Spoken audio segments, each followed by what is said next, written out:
members of the Diplomatic and Consular Corps, dear colleagues, focal points and NGO Forum Steering Committee, representatives of non-governmental organizations and civil society organizations, resource persons, facilitators, participants of the forum, distinguished guests, members of the press, ladies and gentlemen, all protocols respectfully observed.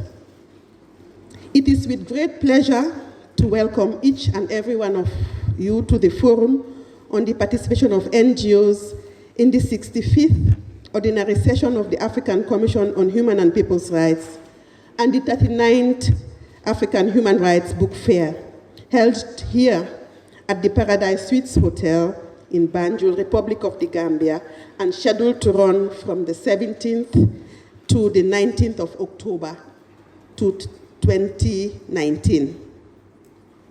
Our presence here from all regions of Africa and beyond is a clear testimony of our continued dedication and commitment to the promotion and protection of human rights on the continent. It is with a great sense of pride that I welcome and thank Honorable Hussein Tomasi, Special Advisor of the Attorney General and Minister of Justice of the Republic of the Gambia, for being here this morning and for accepting to deliver the opening statement at the forum on behalf of the Honorable Minister. On behalf of the forum, I would wish to extend our special compliments to the government and people of the Gambia for the warmth and hospitality extended to us, especially in the facilitation of entry visas. Allow me, distinguished ladies and gentlemen, to also welcome in our midst Honorable Soyata Maiga, Chairperson of the African Commission on Human and People's Rights, and Honorable President Sylvain Ore, for being here and to join us in this opening ceremony. We know that they are busy, they have their joint meeting this morning, starting this morning, but we are appreciative of the fact that you have graced this occasion. We would like to pay tribute to the African Commission and the African Court for their leadership and the remarkable role that they have been playing and continue to play in providing and supporting space for interaction between and among their stakeholders. Thank you very much.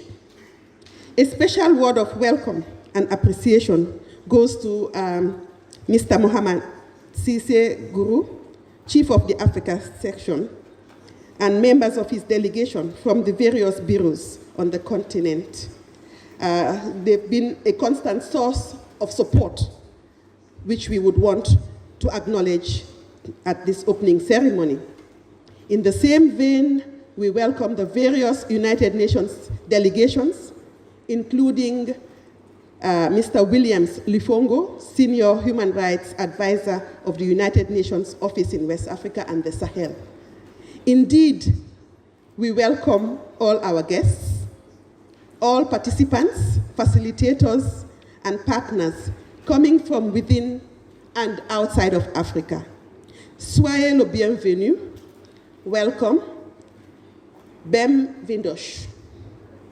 I do hope that you have recovered from the usual exhaustion associated with traveling in and to Africa. Despite your very busy schedules in the next few days, we would like to urge you to please take advantage of your presence here to experience the hospitality of this great nation, the smiling coast of Africa. Special mention and welcome to the newly trained participants from Lusophone countries. Are we together? Are we together? Let us listen to the Lusophone participants. Are we together? Good, we are together. You are welcome for being here. And the recently trained participants by Civicus and the center, are you here? Are we together? Are we together? You are all welcome. I know that when I said Bomvindosh, people did not even know what I was saying. But I wanted to acknowledge the fact that we have Lusophone, a delegation of Lusophone participants, CSOs, who've been trained, and this is their first time at participating in any function of the African Commission on Human and People's Rights. Your Excellencies, distinguished participants, ladies and gentlemen, it remains an open secret that the main duty bearer of engagement of many an individual and an organization with the African human rights system, to say the least. The agenda of the forum, as the MC has already indicated, has been developed through consultations with participants and partners, especially the steering committee, who assisted the Secretariat in determining the different panels. And we will avail us an opportunity to review the situation of human rights and democracy on the continent, and of course, serve as an early warning in trouble spots for action. There will be various panels and special interest group discussions, all aimed at sharing information, exchanging experiences, and improving the status of human rights in our respective countries.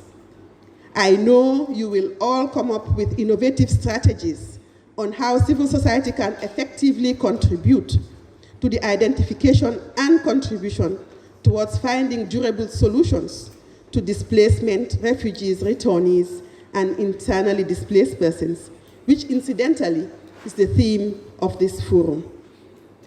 2019 is an important year for civil society working on asylum, forced displacement, and migration, as it ushers in the implementation of the Global Compact on Safe, Regular, and Orderly Migration, and the Global Compact on Refugees.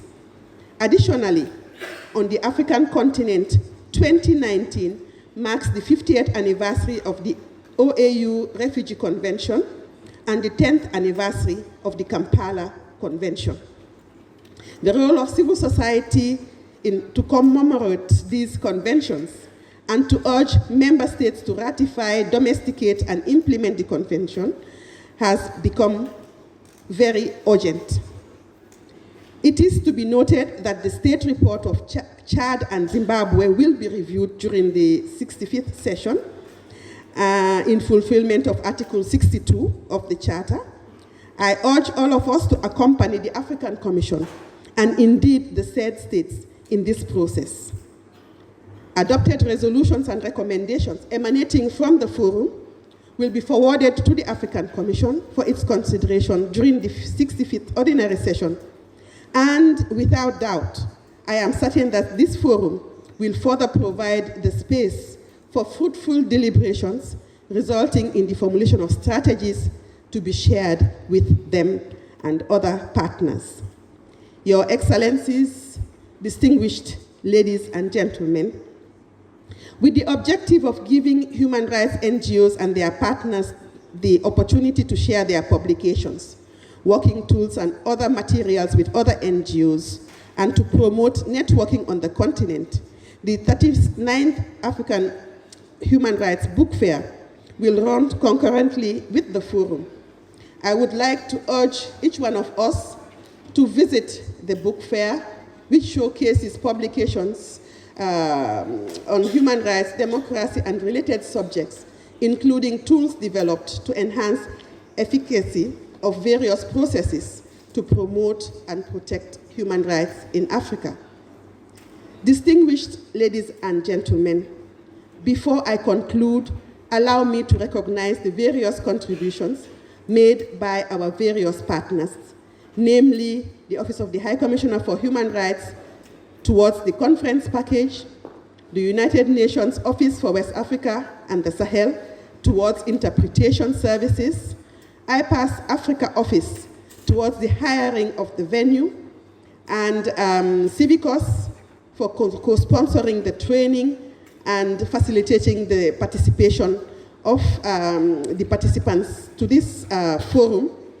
And last but not the least, the European Union through PANAF, that is the EU-funded project on consolidating civil society's role in the transition from African human rights standards to practice, for sponsoring the newly trained Lusophone participants. And indeed, I want to recognize the Conseil National de Droits de l'Homme from Morocco for ensuring the participation of participants from North Africa. Of course, we wish to acknowledge the various organizations that have supported the participation of less privileged partner organizations and individuals. Without their support and collaboration, the organization of this forum would have been much more challenging than it already is. On behalf of the Governing Council, management, and staff of the Center, the Steering Committee, I would wish to express the appreciation of the organizers. I wish all of us fruitful deliberations and to thank all of you for your kind attention. Welcome to the forum once again. Thank you. Merci Anna. Merci également de nous avoir fait remarquer la présence de plusieurs organisations lusophones. Cela m'amène à remercier également les interprètes qui sont également des participants tellement discrets que vous n'avez pas remarqué un changement de taille. Parce qu'il y a 2 ans, le dernier forum, on avait peut-être 2 cabines. Aujourd'hui, on est à 3 cabines.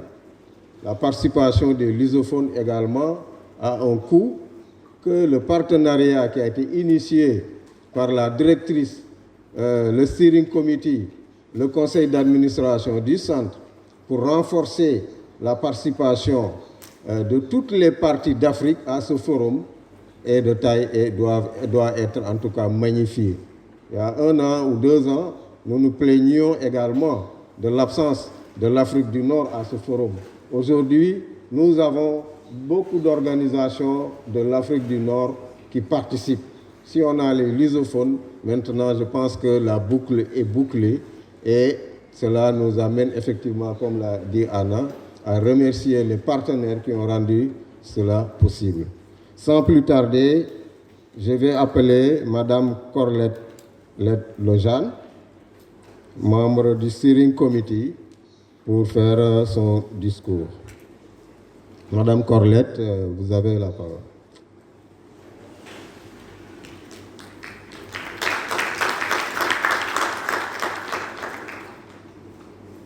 Thank you, Mr. Sadiq. Good morning, everybody. I wish to honor the presence of Mr. Hassan Tomasi, the Special Advisor to the Attorney General and Minister of Justice of the Republic of the Gambia.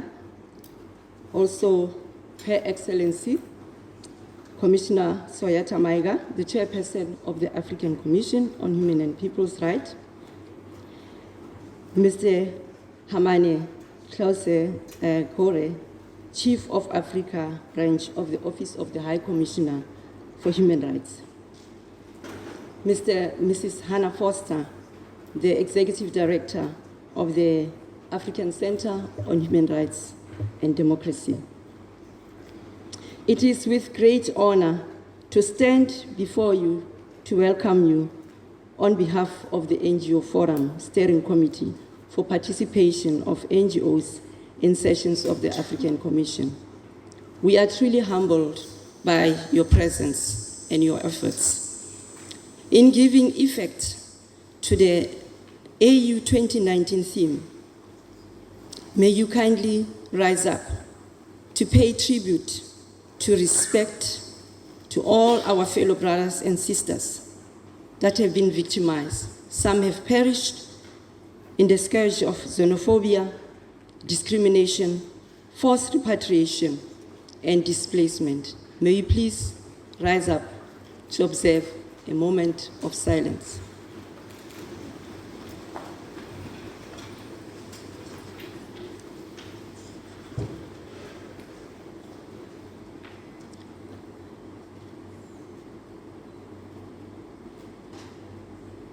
Thank you very much. You may be seated. May this theme not only be a reminder of what others are experiencing or face on the daily basis, but be part of our program. Be something that we urge to do on a daily basis.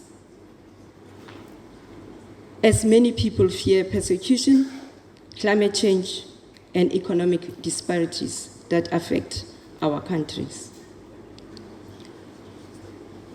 We are urging you to contribute to this remarkable theme, as the NGO Forum agenda is dedicated to allow us the opportunity to engage through the programs that have got panels, interest groups, and various other activities.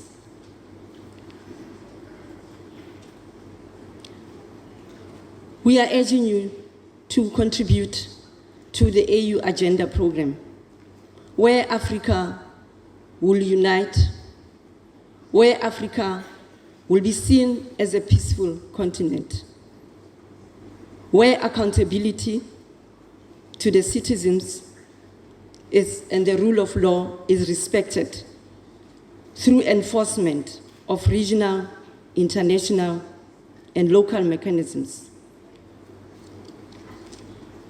We continue to be humbled by your contributions and your efforts that you've been contributing to the NGO Forum. As you can see, the NGO Forum has grown to be a forum that we are proud of, a forum that represents the voices from all corners of the African continent. We want to ensure you that your efforts and the strides that you're making to increase number of participation from all corners of the continent is noted and appreciated.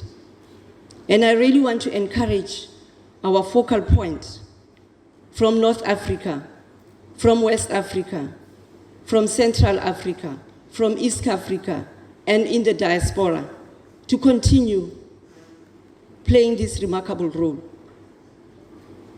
And also, the work that is put together by the African Center on Democracy and Human Rights can never be forgotten or overemphasized. Madam Hannah Foster, words cannot express our appreciation to the hard work that you and your team have put together. The success of the NGO Forum dependent on some of the sacrifices that your organization is putting forward. We are also humbled by the long journeys that you've taken in traveling, coming all the way, using different difficult routes to arrive to the Gambia. We thank you very much. And we know that your contribution will add constructively to the NGO Forum agenda and will bear fruitful results to the expected outcome of this theme that is centered around our program. Without waste of time, I would like to take this opportunity to thank you once more for having arrived, for having decided to participate in this meeting, and congratulations for everything you are doing. Thank you very much. Merci Colette d'avoir parlé à notre nom. Et il faut remercier Colette également pour sa constance. Colette fait partie des membres du steering committee qui sont les plus constants depuis des années. Et à chaque année, je me rappelle, à chaque session qui se déroule ici à Banjul, il n'hésite pas de prendre la route de Dakar à Banjul. C'est devenu même une coutume. Il prend toujours la route avec tous les risques pour venir participer au forum des ONG. Donc, merci, Colette.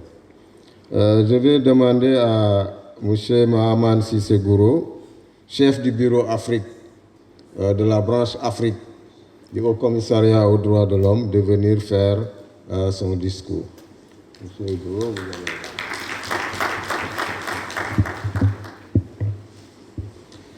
Bonjour tout le monde.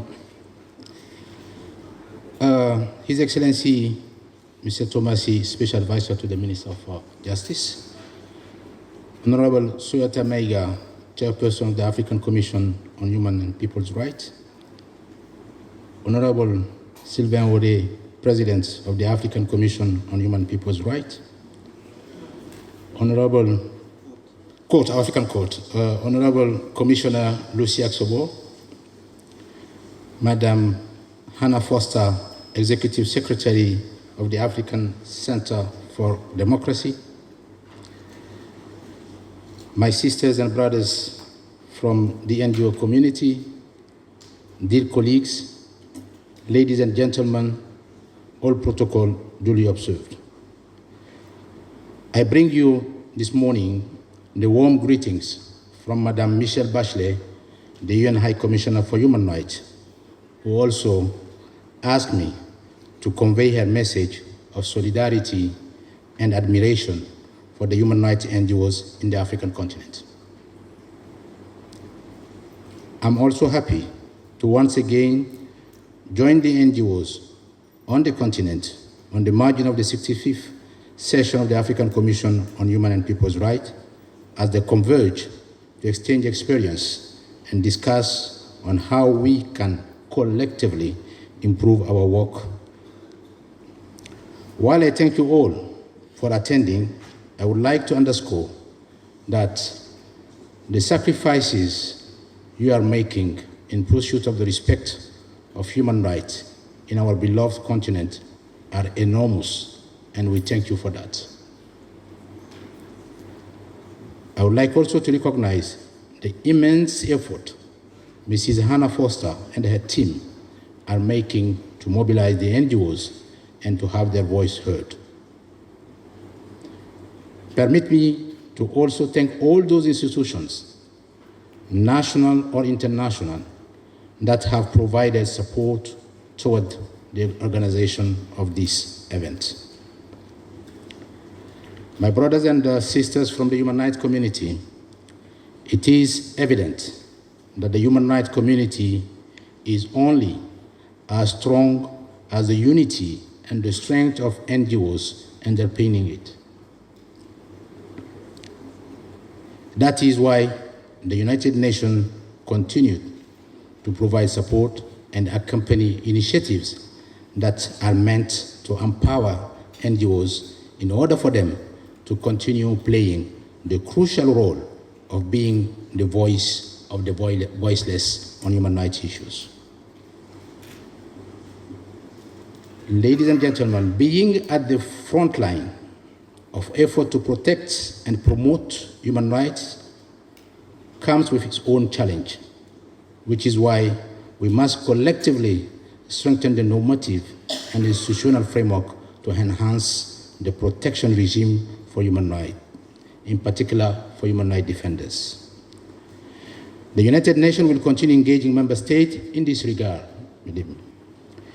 Your engagement on ensuring a holistic approach for the respect of human rights is laudable. We focus given to all rights, civil, political, economic, social, and cultural.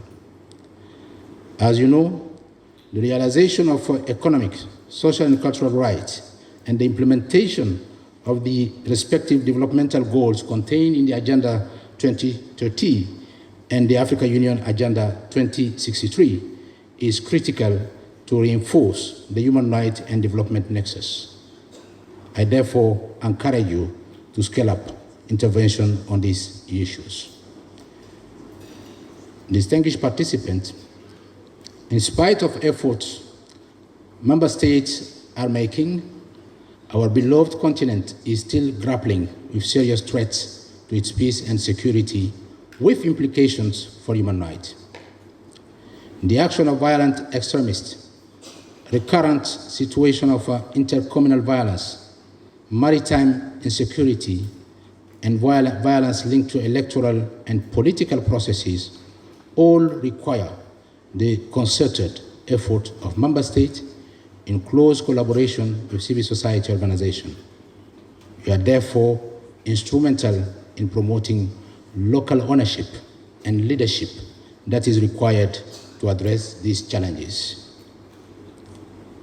As you all know, the West Africa region, for instance, will be organizing 6 presidential elections in 2020. Unfortunately, we have seen that elections have been flashpoints for violence and so require the collective endeavor of all actors, including human rights defenders, to ensure they remain peaceful.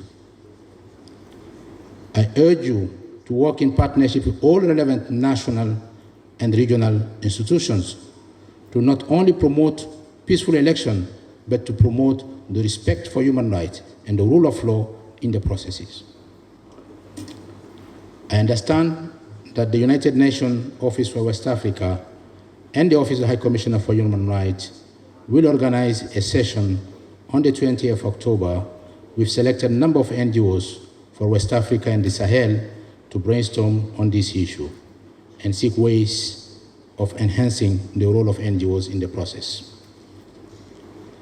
In conclusion, I hope that the next 3 days will provide the unique opportunity for you to explore practical modalities in addressing the human rights challenges in our beloved continent. Be assured of the continued support of the UN. In fact, in one of the rare occasions, you have many head of OHCHR field presences in this room, and I think we'll have an opportunity later on to exchange. We, from the Office of the High Commissioner for Human Rights, are looking forward to engaging with you in the special session that I just mentioned. Similarly, for the past 2 days, the Office of the High Commissioner for Human Rights has been meeting with the African Union organs with human rights mandate to strengthen the ongoing partnership on enhancing the respect of human rights in the continent.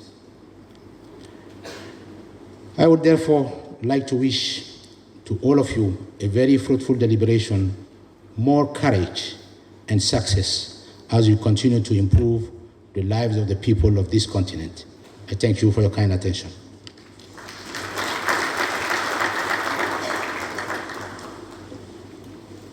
Merci Mohamed d'avoir rappelé la nécessité de travailler en réseau et également le soutien continu, le partenariat renforcé avec le Haut Commissariat aux droits de l'homme depuis des années. Mais également merci pour avoir non seulement contribué financièrement, mais aussi dans l'expertise que vous apportez à ce forum.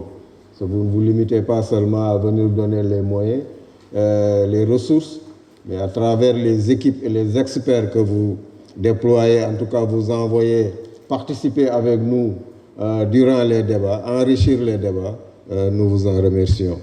Je vais vous demander d'applaudir la présidente de la Commission africaine des droits de l'homme et des peuples, Madame Soyata Maïga. Nous l'aimons beaucoup, mais elle nous le rend bien parce que, vu sa présence depuis qu'elle est là, présidente, je n'ai pas vu une seule fois qu'elle ait raté le forum des ONG. À chaque fois, à l'ouverture comme à la clôture, elle est présente et pour cela, nous la remercions vivement. Encore une fois, il faut applaudir Madame la Présidente qui va venir faire son discours.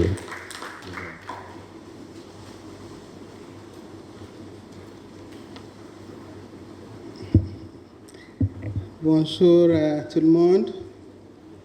Merci, M. Nias, pour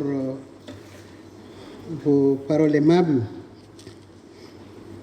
Madame Hannah Foster, secrétaire exécutif du Centre pour la démocratie et l'étude des droits de l'homme. Madame Corlette Letchan, membre du Steering Committee. Monsieur Mahaman Gourou Sissé, directeur de la branche Afrique du Haut Commissariat aux droits de l'homme, Madame la commissaire rapporteure spéciale sur les droits de la femme en Afrique, Lucie Assouabor, Honorable Sylvain Ouré, président de la Cour africaine des droits de l'homme et des peuples, qui nous fait l'honneur également d'être avec nous ce matin au Forum des ONG, Monsieur Hussein Thomas, c'est ça, oui, conseiller de l'Attorney général du ministre de la Justice de la République de Gambie, Mesdames et Messieurs, distingués délégués, représentants d'ONG de toutes les parties de l'Afrique, bonjour et merci de nous avoir encore une fois associés à ce grand événement qui est la rencontre des ONG du continent qui se penchent sur les problèmes, les solutions, les recommandations pour faire avancer les questions des droits de l'homme dans le bon sens en Afrique. C'est toujours un plaisir renouvelé pour moi de m'adresser à votre auguste assemblée à l'occasion de l'ouverture du forum sur la participation des ONG à la session ordinaire de la Commission africaine des droits de l'homme et des peuples et à la foire africaine du livre sur les droits de l'homme.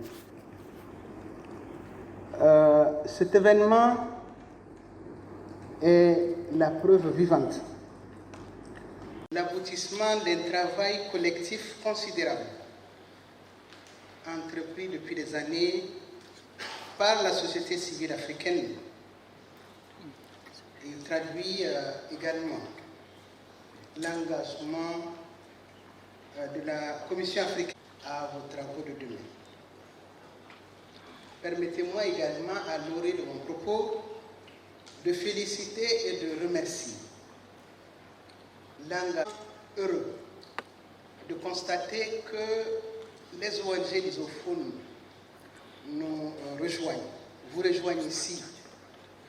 Les ONG de l'Afrique du Nord qui ont été longtemps absentes nous rejoignent également dans cette plateforme parce que nous avons besoin de nous alimenter, de nous enrichir, de vous enrichir de leur travail, de leurs bonnes pratiques. Nous avons également besoin au niveau de la Commission de pouvoir connaître quels sont les défis auxquels ces ONG font face, avec quels moyens, avec quels partenariats, pour qu'ensemble, nous puissions effectivement bâtir l'Afrique que nous voulons. Aujourd'hui, comme vous le savez, notre continent va mal. Il est en pleine mutation, il est confronté à beaucoup de défis liés aux changements qui secouent et qui affectent le monde entier. L'Afrique est particulièrement préoccupée et frappée par la pauvreté, l'insécurité alimentaire qui menace des millions d'individus, surtout les enfants, la mauvaise gouvernance économique et politique, les actes de xénophobie perpétrés en Afrique du Sud. Orlette nous en a parlé tout à l'heure, et qui ont entraîné des représailles injustes, discriminatoires contre des citoyens africains installés dans certains pays du continent. Comment ne pas relever également les attaques terroristes qui ne cessent de faire de nombreuses victimes dans des pays comme le Mali, le Burkina Faso, le Niger, le Tchad, le Nigeria, pour ne citer que cela, et qui entraînent les migrations, les déplacements forcés de nos forces vives, autant de problèmes qui impactent négativement la vie de centaines de milliers de personnes au quotidien. Cette situation limite gravement et continuellement l'exercice et la jouissance par nos citoyens de leurs droits fondamentaux. Face à ces désastres, il y a ceux qui n'ont pas d'autres moyens que de mourir sur place. Ceux qui fuient le pays et qui vont mourir ailleurs, dans les mers, ou qui tombent entre les mains de personnes heureuses qui les vendent comme du bétail. Et notre plus grande tristesse, c'est qu'au niveau de la Commission africaine des droits de l'homme et des peuples, nous n'avons jamais pu réaliser les missions d'établissement des faits que nous a ordonné le Conseil de paix et de sécurité et le président de la Commission de l'Union africaine pour des causes de sécurité et d'instabilité politique dans ces pays. Mais l'Union africaine a eu le mérite de choisir comme thème de l'année pour 2019, année des réfugiés, des rapatriés, des personnes déplacées. Quelle solution durable? Je n'ai aucun doute que les discussions que vous allez entreprendre aujourd'hui et demain vont aboutir à la formulation de recommandations qui constitueront une contribution de taille à la consolidation des droits des personnes réfugiées, rapatriées et déplacées sur le continent. Je suis également convaincu que grâce à l'ouverture d'esprit et de coopération dont vous ferez preuve dans vos discussions pour explorer les pistes de solutions à ces problèmes communs, cette session connaîtra un plein succès. Mesdames et messieurs, chers participants, il sied de nous rappeler à tous que les ONG du continent ont eu et continuent d'avoir une influence considérable sur le développement de la démocratie, l'établissement de l'état de droit sur le continent, avec des activités telles que le plaidoyer, la dénonciation des violations des droits de l'homme, la formation, l'information, la sensibilisation de nos populations, le suivi de l'application des conventions, des lois et des politiques pertinentes, la lutte contre l'impunité. En conséquence, on ne sera trop insister sur l'importance du travail réalisé par les ONG en vue de promouvoir la paix, la bonne gouvernance et le développement, ainsi que la promotion et la protection des droits de l'homme sur le continent. C'est pourquoi je pense qu'il est fondamental de toujours interagir non seulement avec la Commission, la Cour africaine, mais d'avoir aussi l'appui de nos partenaires techniques et financiers comme le Haut Commissariat aux droits de l'homme pour renforcer vos capacités, pour effectivement également, dans le cadre de votre collaboration avec la Commission africaine, utiliser les documents que nous adoptons sur le terrorisme, sur les droits des femmes, sur le droit à la vie, sur également les droits socio-économiques, et j'en passe. Mais vous avez des sessions spécifiques dédiées à ces questions et nous sommes là en tant que commissaire pour vous accompagner, vous éclairer et faire en sorte que lorsque vous retournerez dans vos pays, vous puissiez effectivement en faire les restitutions, voir les documents, vous les approprier, les vulgariser et faire en sorte que, effectivement, ensemble, nous puissions avoir cette vision d'ensemble qui reste à construire et des fois qui est effectivement fragile. Permettez-moi de saluer également l'impact de vos activités sur le travail de la Commission africaine. Il faut noter que vous jouez un rôle très important dans la réalisation de notre mandat. La soumission de vos rapports d'activité pour ceux qui ont le statut d'observateur, la soumission de rapports alternatifs aux rapports périodiques des États partis à la Commission.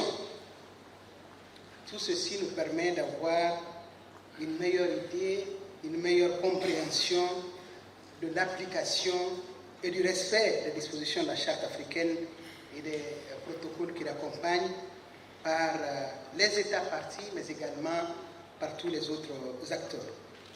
En outre, vous avez souvent représenté auprès de la Commission africaine des droits de l'homme et des peuples et de la Cour africaine des victimes de violations des droits en nous saisissant, et cela démontre effectivement que cette dimension, en ce qui concerne le mandat de protection, devrait être plus souvent utilisée pour que nous puissions effectivement faire en sorte que les droits des victimes soient au centre du travail que nous faisons. En conséquence, j'ai la conviction que la contribution des ONG, votre contribution au système africain des droits de l'homme et des peuples n'aurait pas acquis cette importance qui est la sienne aujourd'hui si il n'y avait pas ce forum vivant, ce forum qui se professionnalise, ce forum qui réalise, dont la vision est de réaliser le respect de la dignité humaine des droits de l'homme dans les processus de démocratisation de nos pays respectifs sur le continent. Je voudrais à ce stade vous réitérer nos remerciements pour votre présence régulière à ce forum, ce qui exprime votre intérêt pour notre noble cause. Au nom de la Commission, à nom personnel, je voudrais vous exprimer ma profonde reconnaissance pour vos diverses contributions au travail de la Commission et donc en faveur des droits de l'homme en Afrique. Je voudrais insister sur cette partie parce que c'est la toute dernière fois que j'ai le privilège et la chance de m'adresser à vous en tant que président de la Commission africaine des droits de l'homme et des peuples. Comme vous le savez, mon mandat vient à terme dans 5 mois. Mais je puis vous assurer que depuis 12 ans, je suis avec vous physiquement, mais qu'au-delà de mon mandat, j'ai un engagement militant qui va faire que nous resterons ensemble. Nous resterons ensemble de cœur dans cet engagement qui va au-delà de ce que de ma fonction de commissaire. Et je voudrais ici et maintenant vous assurer de ma totale disponibilité pour me joindre à vos travaux ultérieurs pour qu'ensemble nous puissions effectivement continuer la réflexion, qu'il n'y ait pas de rupture dans la réflexion, parce que souvent ce qui se passe en Afrique, c'est qu'il y a ces ruptures intergénérationnelles qui peuvent ou des ruptures parce que simplement des commissaires quittent la commission et le forum est permanent, il n'y a pas d'occasion pour revenir, il n'y a pas de passerelle. Il me semble que ce forum devrait compiler la liste des anciens commissaires, leur faire appel, faire en sorte qu'il y ait cette interaction ne s'interrompt pas. Parce que c'est les commissaires qui ont été au cœur de l'élaboration de certains documents importants comme les principes, les directives, mais également des études continentales sur diverses thématiques que vous devez vous approprier, sur lesquelles vous travaillez. Je voudrais donc vous souhaiter de fructueuses délibérations, plein succès dans la conduite du forum des ONG en prélude de la 65e session ordinaire de la Commission africaine des droits de l'homme et des peuples et la 39e édition de la foire africaine du livre des droits de l'homme. Nous sommes ensemble, comme on dit, à l'Uta contre nous. Je vous remercie.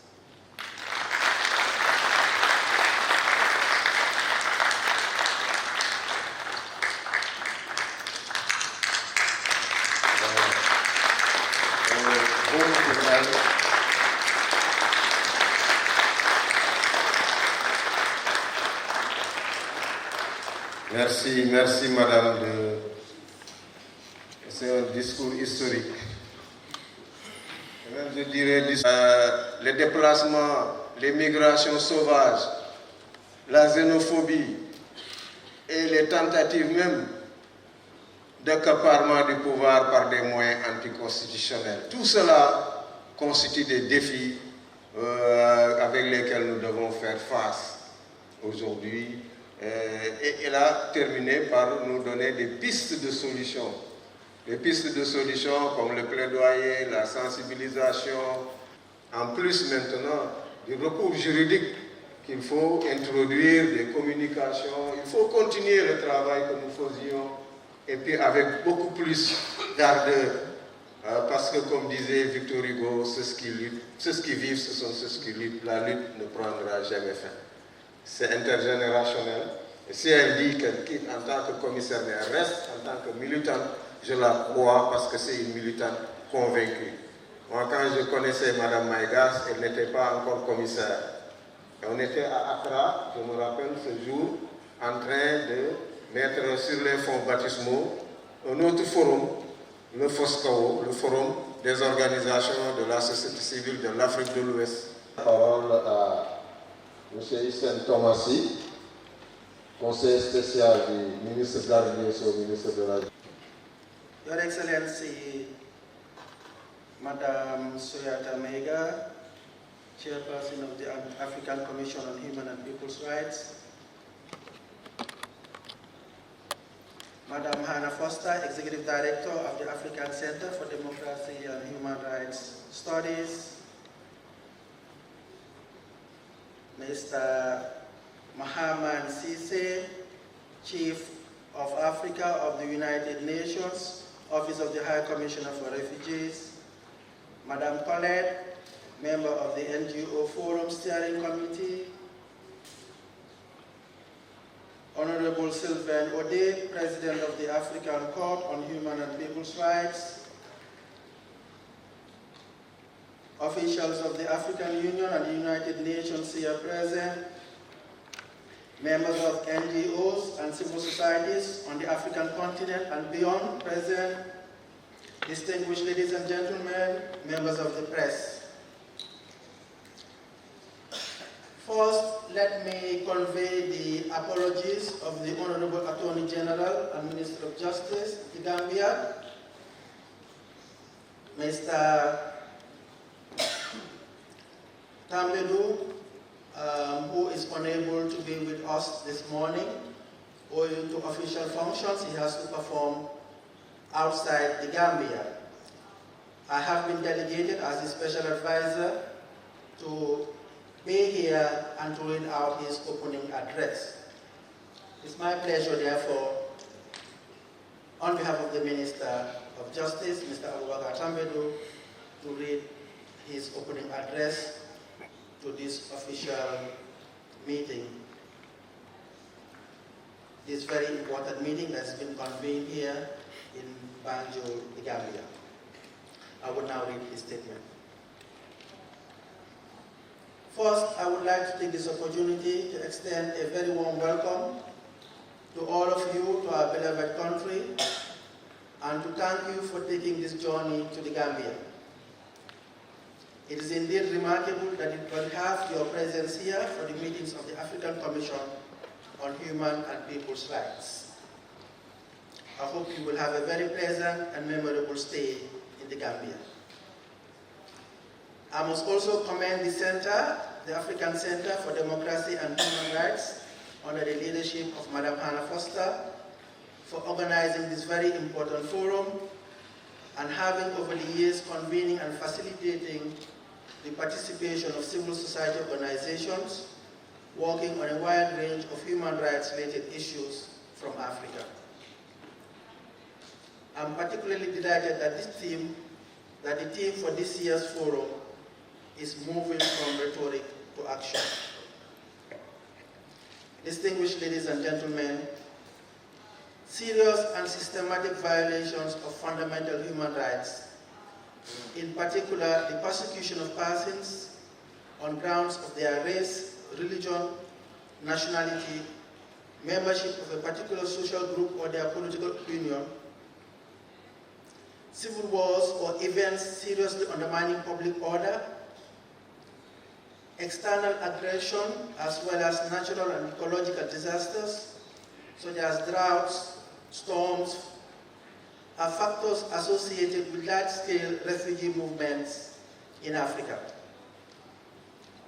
The 1951 Geneva Refugee Convention and the 1967 Protocol, which made the convention relevant and applicable to the African refugee situation, as well as the 1969 OAU Convention governing the specific aspects of refugee problems in Africa, constitute the normative framework for refugees in Africa.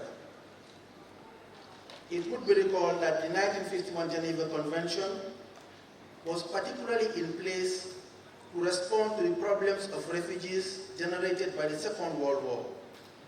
Hence, its applicability was initially only to the European states.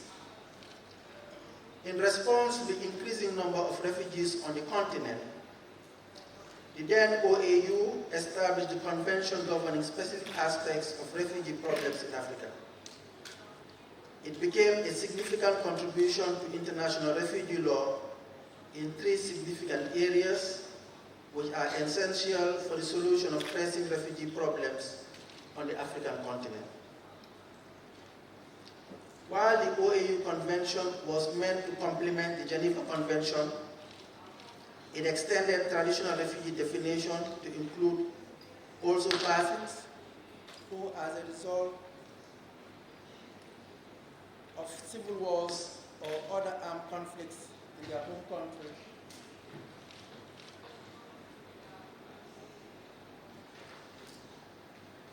are forced to live without being politically persecuted in the traditional legal sense. It also added to the unambiguous recognition of the principle of non-refoulement in its wide sense, from which it follows that no state may subject any person to measures which would force such person to return to or to stay in a country where his or her life, physical integrity or liberty would be threatened, as well as the emphasis on the absolute voluntary character of any repatriation program for refugees. The well-crafted normative framework is, however, not the solution to the refugee problem in Africa. The continent is today home to 6.3 million refugees. Unresolved conflicts in South Sudan, the Democratic Republic of Congo, Somalia, Central African Republic, Burundi, Mali, Nigeria, and recently Cameroon continue to exacerbate the problem. Given the recurring nature of the refugee problem, we seem to be caught in the old, existing, and new conflicts with no solutions in sight. We are captivated by protracted conflicts in some of these countries mentioned. I must, however, commend Uganda and Ethiopia for their open door policies on refugees. The Uganda's Refugee Act is in fact said to be a pace setter on the continent. Rwanda also must be commended for its recent efforts in accommodating refugees on the continent. Of course, numerous other countries have been very receptive and accommodating to refugees. Any refugee who is willing to return to his or her country of origin has an internationally protected right to do so. The right to return is a human right. Article 13 of the Universal Declaration of Human Rights states expressly that everyone has the right to leave any country, including his own, and to return to his country. The right to return is also affirmed under the International Covenant on Civil and Political Rights. And under its Article 12, it states categorically that no one shall be arbitrarily deprived of the right to enter his own country. The same catastrophic picture can be painted for internally displaced persons on the continent. Millions of people are being forced from their homes. According to the Internal Displacement Monitoring Center, more than 10 million were recorded in just 6 months globally this year. And from this figure, 3.8 million were as a result of conflict and violence in Africa. This alarming figure has been attributed to problems in countries such as Libya, Democratic Republic of Congo, Ethiopia, and Nigeria, which have triggered the scales. Internally displaced persons suffer indignation within their own states, the very countries they are citizens of, and where their primary protection should be guaranteed. In most cases, we don't even get appropriate figures because of the remote areas where they are confined. It must also be recognized that on the continent, that our continent has also had its fair share of natural disasters and calamities. Massive devastations were caused by Cyclone Idai in Mozambique, Malawi, Zimbabwe, and Madagascar, as well as enormous floods in Ethiopia. Cyclone Idai is reported to be one of the worst tropical cyclones on record to affect Africa and the Southern Hemisphere, leaving in its wake destruction of more than 100,000 homes, over $773 million destruction in infrastructure, 1,300 people dead, and many more missing. Distinguished ladies and gentlemen, in 2012, members of the African Union signed the Convention for the Protection and Assistance of Internally Displaced Persons in Africa, said to be the world's only protocol for the protection of IDPs.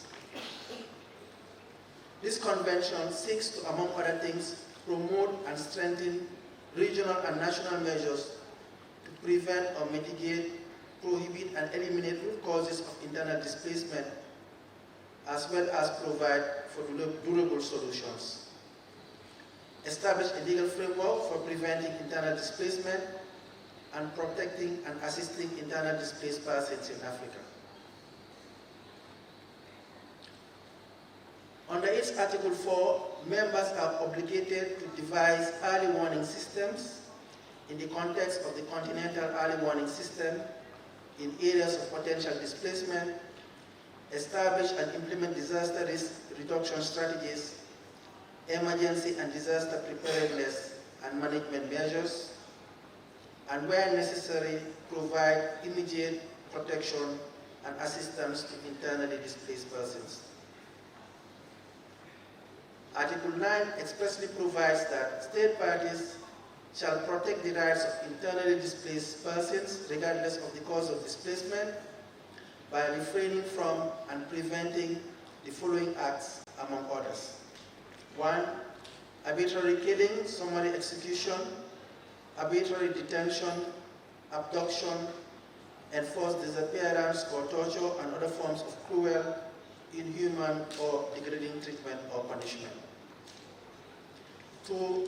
Sexual and gender-based violence in all its forms, notably rape, enforced prostitution, sexual exploitation and harmful practices, slavery, recruitment of children and their use in hostilities, forced labor and human trafficking and smuggling. The Kampala Convention undoubtedly has very laudable provisions for the protection of IDPs, especially the most vulnerable to abuse and other marginalized groups. It is certainly an appropriate and modern mechanism to respond to the problem of IDPs and to a great extent preventive of a refugee-generating situation. It must, however, be observed that not all the 54 member states of the Union have signed the convention. Only 40 member states have signed so far, and only just over a half have ratified the convention. It was only in 2017 in Harare that the first ministerial conference on the convention was held. The convention provides for a monitoring mechanism through the establishment of a conference of state parties to monitor and review the implementation of the objectives of the convention. Needless to say that for the meaningful actualization of the convention, this body should be established and strengthened. Distinguished ladies and gentlemen, Your Excellencies, notwithstanding the catastrophic effects of natural disasters on the continent, it must be recognized that conflicts and not natural disasters are the primary cause of IDPs and refugees.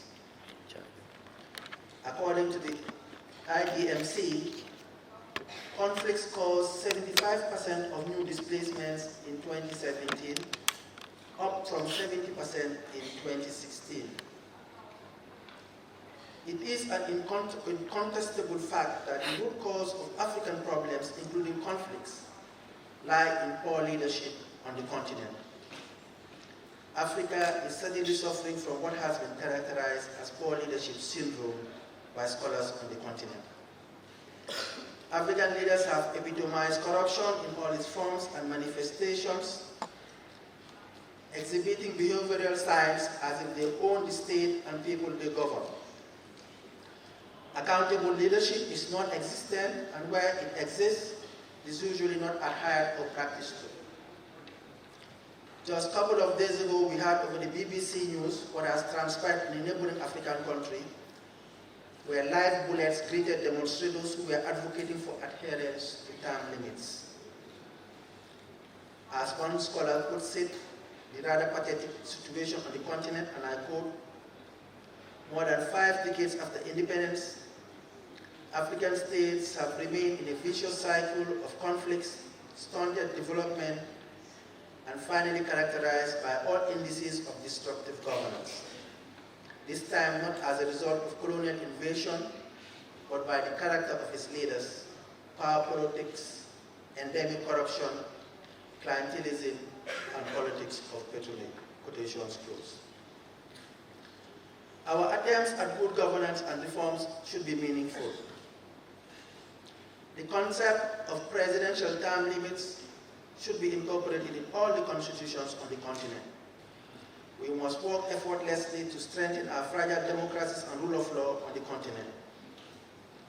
The African Union Convention on Preventing and Combating Corruption, the African Charter on Democracy, Election and Good Governance, and the Protocol to the African Charter on Human and People's Rights on the rights of women in Africa must not only be lofty declarations, but should be domesticated and form part of our national laws for meaningful implementation. We must strive for development of the continent and complete transformation of the lives of people to wipe out impoverishment. Ladies and gentlemen, the Gambia, having passed through 22 years of dictatorship, and as a country in transition, we are implementing a transitional justice program with significant reforms such as a constitutional review process, establishment of a National Human Rights Commission, a security sector reform, as well as a Truth, Reconciliation, and Reparations Commission. We in the Gambia believe that transitional justice program can contribute to a fundamental change in the Gambia. The Constitutional Review Commission that we have established is intended to deliver a new constitution and to introduce term limits for the first time in the history of the Gambia, as well as preserve the continued existence of the Gambia as a secular state in which all faiths are treated equally and encourage to foster national cohesion and unity. For the first time in the history of the Gambia, we now have a National Human Rights Commission to promote and protect human rights in the Gambia. This is indeed a milestone event. Thank you. The Commission is empowered to monitor, receive, investigate, and consider complaints of rights violations, including violations by private persons and entities, as well as recommend appropriate remedial action and seek appropriate redress on behalf of complainants. A very important function of the Commission is publishing in the Gazette, the National Gazette, an annual report on the state of human rights protection in the Gambia. The Commission, in the performance of its function, shall not be subject to the direction or control of any person or authority.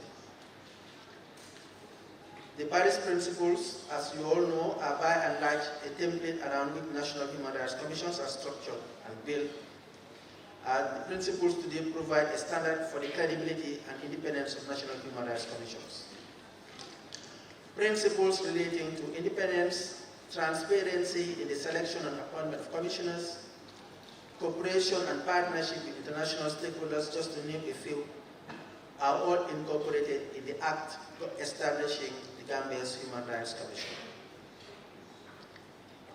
Needless for me to state that it is now widely recognized that strong, independent, and effective national human rights commissions are a solid pillar for the rule of law, respect for fundamental human rights and democracy. National human rights commissions hold governments accountable to the people they govern, as well as improve the human rights situation in every country. The Gambia is as well implementing a security sector reform. Under the previous government, human rights violations were reported to be widespread, and a number of human rights defenders, NGOs, as well as even the United Nations have documented such alleged violations.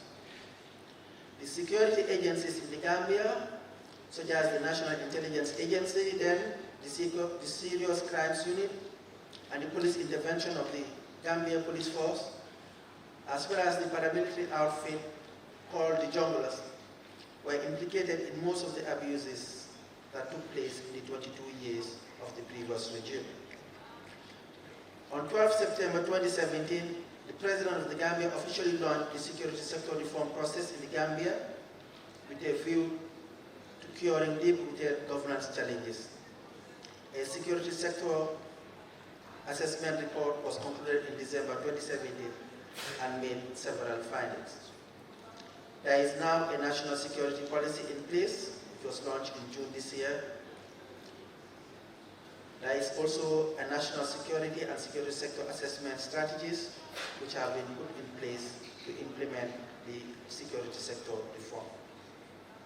Other reforms are also taking place in the legislative reforms in the criminal code, media law, electoral law, criminal law, and criminal procedure. Gambia is also on the verge of establishing an anti-corruption institution, and this was recently announced by His Excellency the President in his address to the State of the Nation. And it is expected that such an institution will be put in place by December this year. Ladies and gentlemen, Your Excellencies, I consider it imperative that I share with you some of what we are undergoing to, because in the Gambia we have been through very turbulent times, and there is a strong determination on the part of the government and the citizenry that never again will we have a reoccurrence of the massive human rights and violations that took place in this country.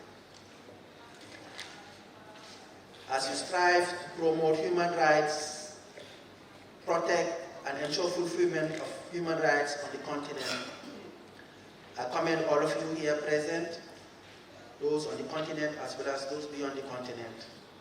I wish you a very successful deliberations, and on behalf of the Honorable Attorney General and Minister of Justice, it is my pleasure to declare this NGO forum open. I thank you.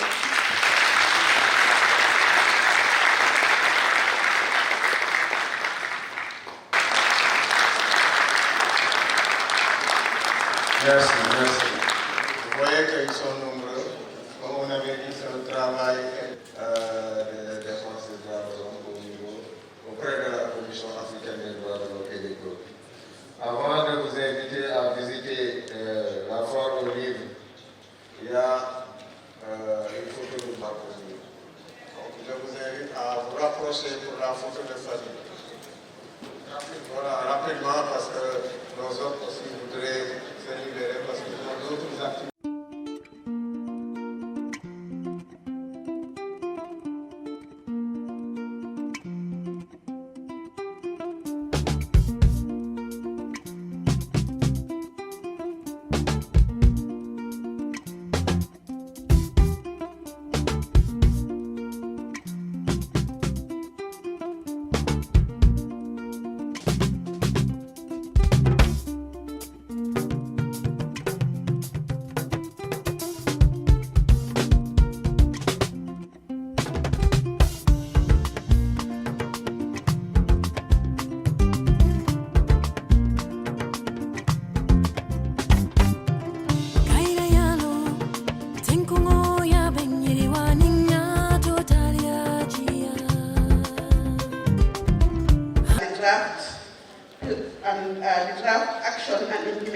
plan and to be in a position. We will have the different special interest groups. At this point, we have 19 groups registered, but you are free to set up groups and make sure that you share your reports with the Secretariat. Day 3 will look at panel 7. There will be 3 panels on 4 panels on day 3. And panel 8 will look at the status of human rights defenders, safe but not silent. Panel 9 will look at the human rights in the digital age and have our input or make our input into the consultation on the draft shadow reporting, the different resolutions and recommendations that have come from the floor, and the drafting committee will be meeting. The statement of NGOs will be prepared for that they feel very strongly to include or adoption, so that by acclamation then.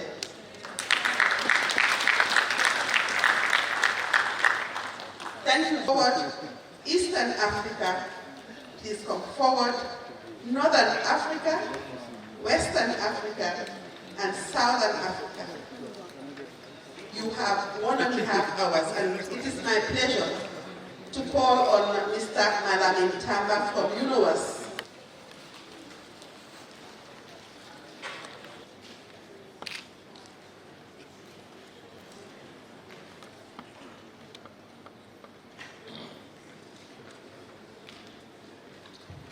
Bonjour, mesdames et messieurs, chers amis, chers collègues.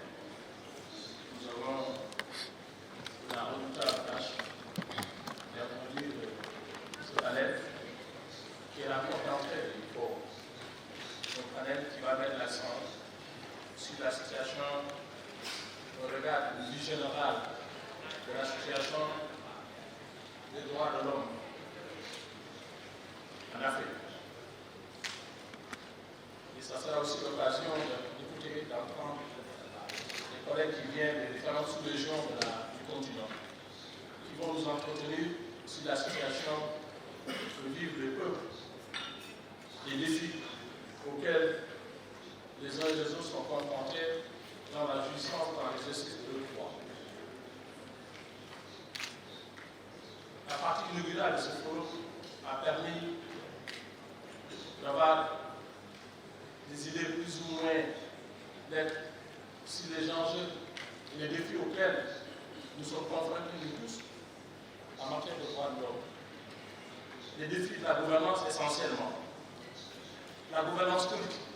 Nous avons entendu ici tout ce qui a trait à des enjeux, des menaces qui pèsent sur les droits de l'homme venant des processus politiques. En termes aussi bien en termes de transformation, de changement de constitution, que les processus électoraux. On nous a fait part des risques, des soucis liés au changement constitutionnel, notamment de la mise en cause de la constitutionnalisation de la limite du nombre de mandats présidentiels. Aujourd'hui en Afrique, à peine le président élu, aussitôt on commence à s'interroger. Va-t-il respecter le nombre, la limitation des mandats, ou va-t-il essayer de lever le verrou constitutionnel? Des expériences ont été vécues parfois, de façon désastreuse dans des pays de la sous-région de l'Afrique, sur la tentative des chefs d'État, des dirigeants à remettre en cause cette limite, mais aussi cette limite qui impacte négativement sur le renforcement des acquis démocratiques, sur la remise en cause du principe de l'alternance démocratique. Et comme on le dit, une démocratie ne respecte pas l'alternance. Mais aussi les processus électoraux qui ont tendance à prendre une dimension violente, avec des répercussions négatives sur les droits humains. Nos pays, dans le continent africain, il y a beaucoup d'exemples qui montrent qu'à chaque fois qu'une élection s'approche, des soucis de stabilité, des soucis, des préoccupations des populations, des citoyens deviennent plus grands quant à leur sécurité. Il y a aussi la gouvernance pour nous donner de leur sécurité. Aujourd'hui, les droits de l'homme sont taillés entre les attaques terroristes et les réponses apportées à ces droits. Les stratégies, les actions de contre-terrorisme ne font pas tout le temps le bien-être, ne font pas toujours le bonheur des uns et des autres. Parfois, ils impactent négativement sur le droit de l'homme. Nous en connaissons beaucoup dans le pays, vous en connaissez largement. Il y a aussi la sécurité, la gouvernance judiciaire. On a parlé de l'impunité.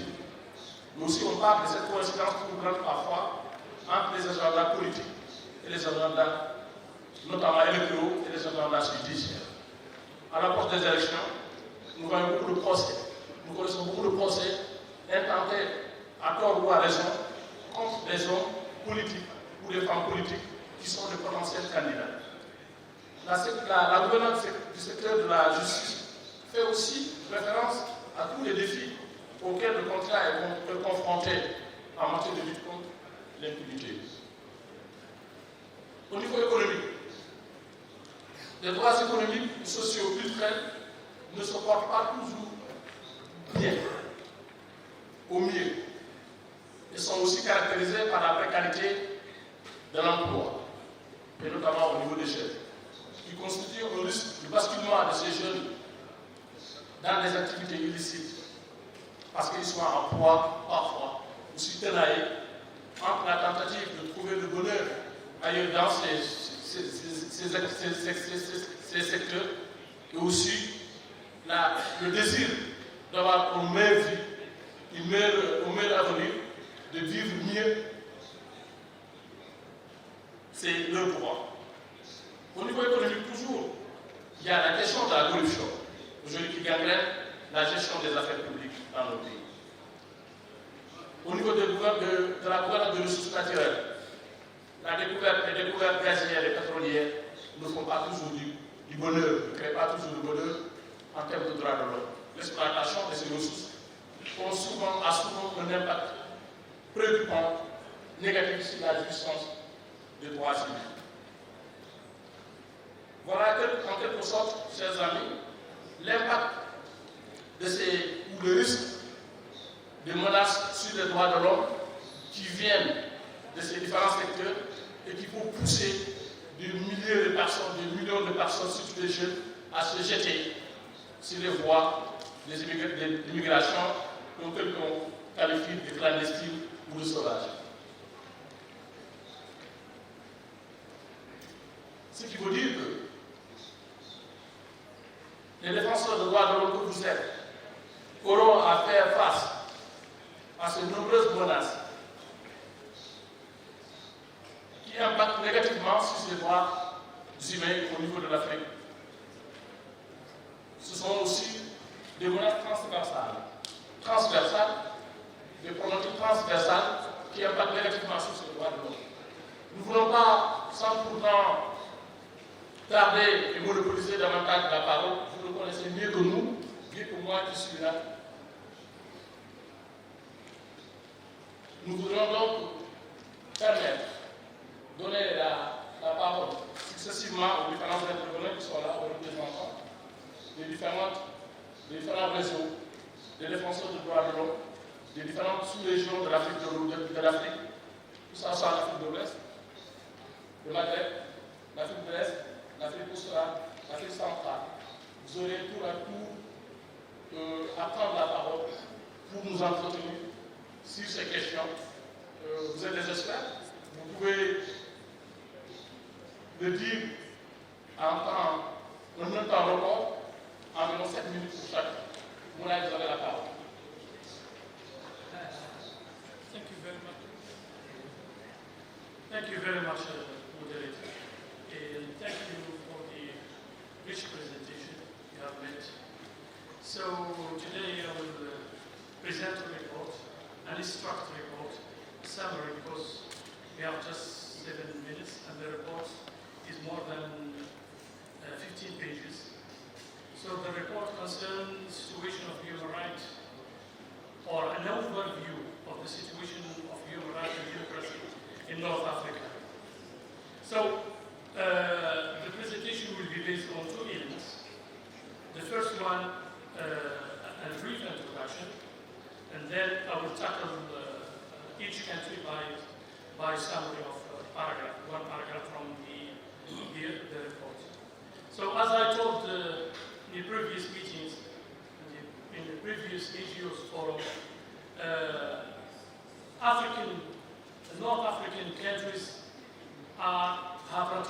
all the international and regional conventions concerning human rights. But unfortunately, when it comes to implementation and application, it fades away. It doesn't exist. So generally, human rights in North Africa has no advances. Countries are still allergic to human rights issues, especially two elements. One, the freedom of speech and the freedom of assembly and association. Except a white spot in Tunisia, where we observe a decent respect to women's rights and democratic aspiration after the presidential election, which brought Kais Saied to chair. On the other hand, Egypt has known an ancient level of deterioration. At the level of freedom of rights, Egypt, unfortunately, has known a campaign of revenge on human rights defenders and journalists. Algeria, also no better than Egypt, where military systems should respond to the demand of people who are still manifesting for transition.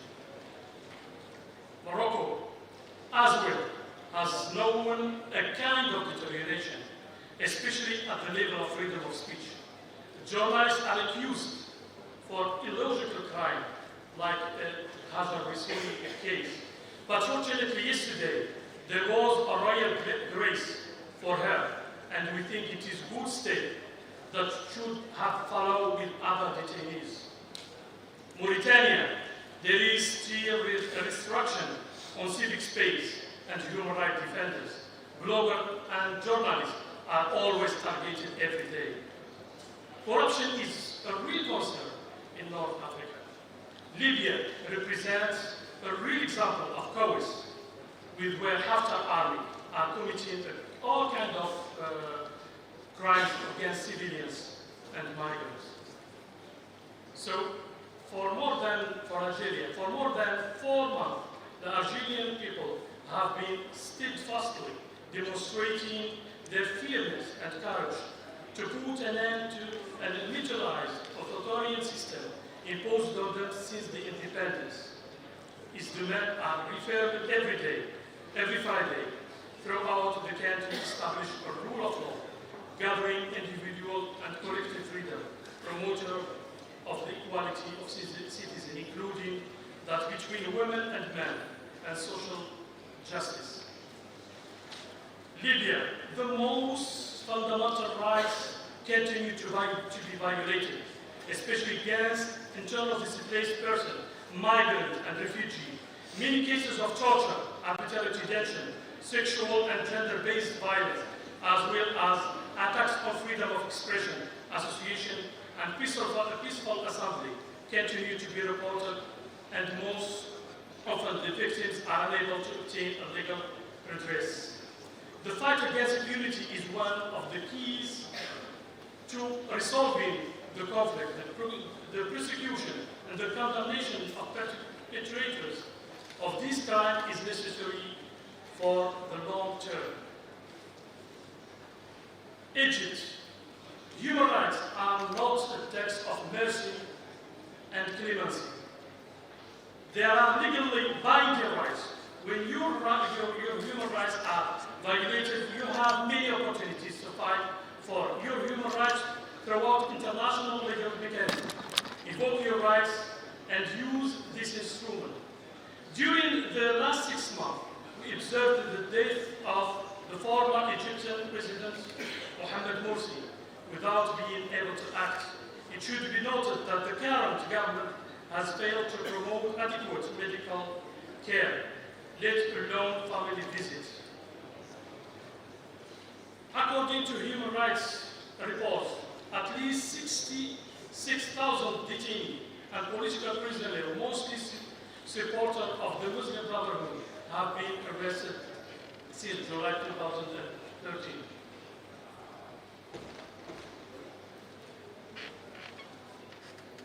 Morocco. Authorities continue to crack down on street protests and harass journalists and obstruct human rights groups both domestic and internationally. Morocco granted temporary legal status to the United Nations recognized asylum seeker and the thousands of economic migrants.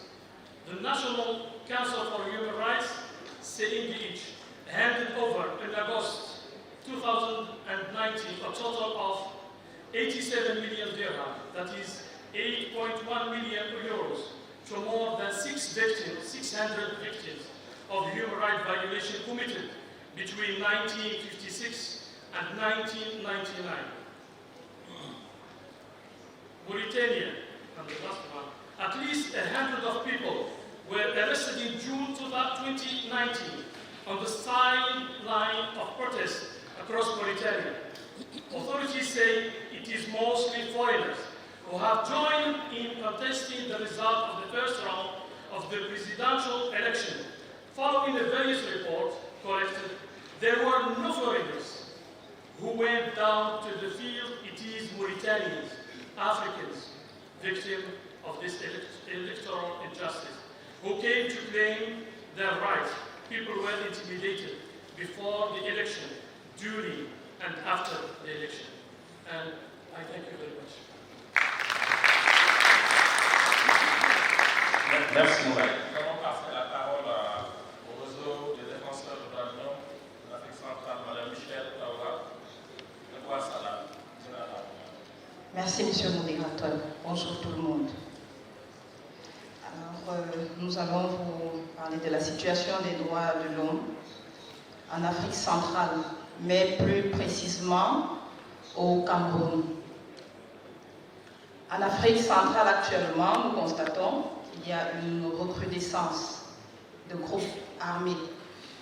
Et ces groupes armés naissent un peu plus tous les jours pour plusieurs raisons. Parfois, ce sont des intérêts politiques, le radicalisme religieux, la malgouvernance des présidents en place et aussi la contestation des résultats des élections. Au Cameroun, depuis 2016, il y a des incursions de la secte islamique Boko Haram. Le gouvernement camerounais a mis, malgré la forte militarisation de la zone extrême nord du pays, ces incursions continuent de se perpétrer. Malgré cette crise, bien, après cette crise, ou bien, maintenant je vais dire, malgré que nous soyons touchés au niveau de l'extrême nord, il y a une crise qui est née en 2016. Au Cameroun, c'est la crise dite anglophone. Certainement, beaucoup d'entre vous ici en ont entendu parler. Cette crise qui frappe le Cameroun aujourd'hui est la cause de nombreuses violations des droits de l'homme. Et nous avons dans cette zone une prolifération des groupes dits séparatistes qui causent d'atroces violences.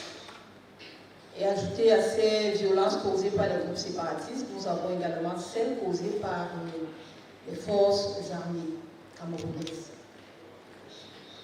La conséquence de tout ceci étant qu'il y a un accroissement des abus sexuels, un nombre très élevé de déplacés internes. Et ajouté à tout ceci, il y a le climat sociopolitique qui est assez tendu.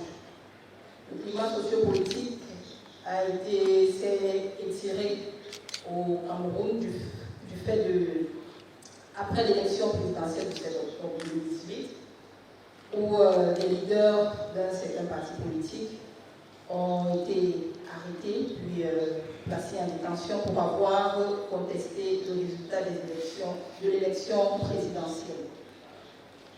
Alors pour résoudre ces crises qui minent le Cameroun, et en particulier la crise anglophone, le président de la République du Cameroun a convoqué un dialogue national afin d'apaiser les tensions et afin que la paix revienne.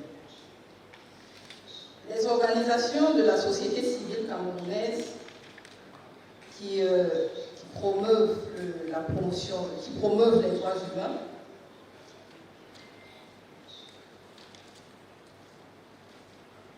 se sont réjouis de ce que ce dialogue tant attendu ait été enfin convoqué par le président de la République.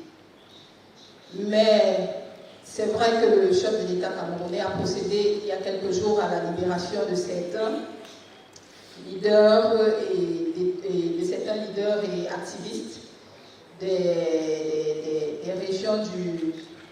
régions anglophones du Cameroun pour apaiser les tensions. Il n'en demeure pas moins qu'il y en a qui sont toujours détenus. Et nous pensons que leur relax pourrait amener à calmer définitivement les tensions.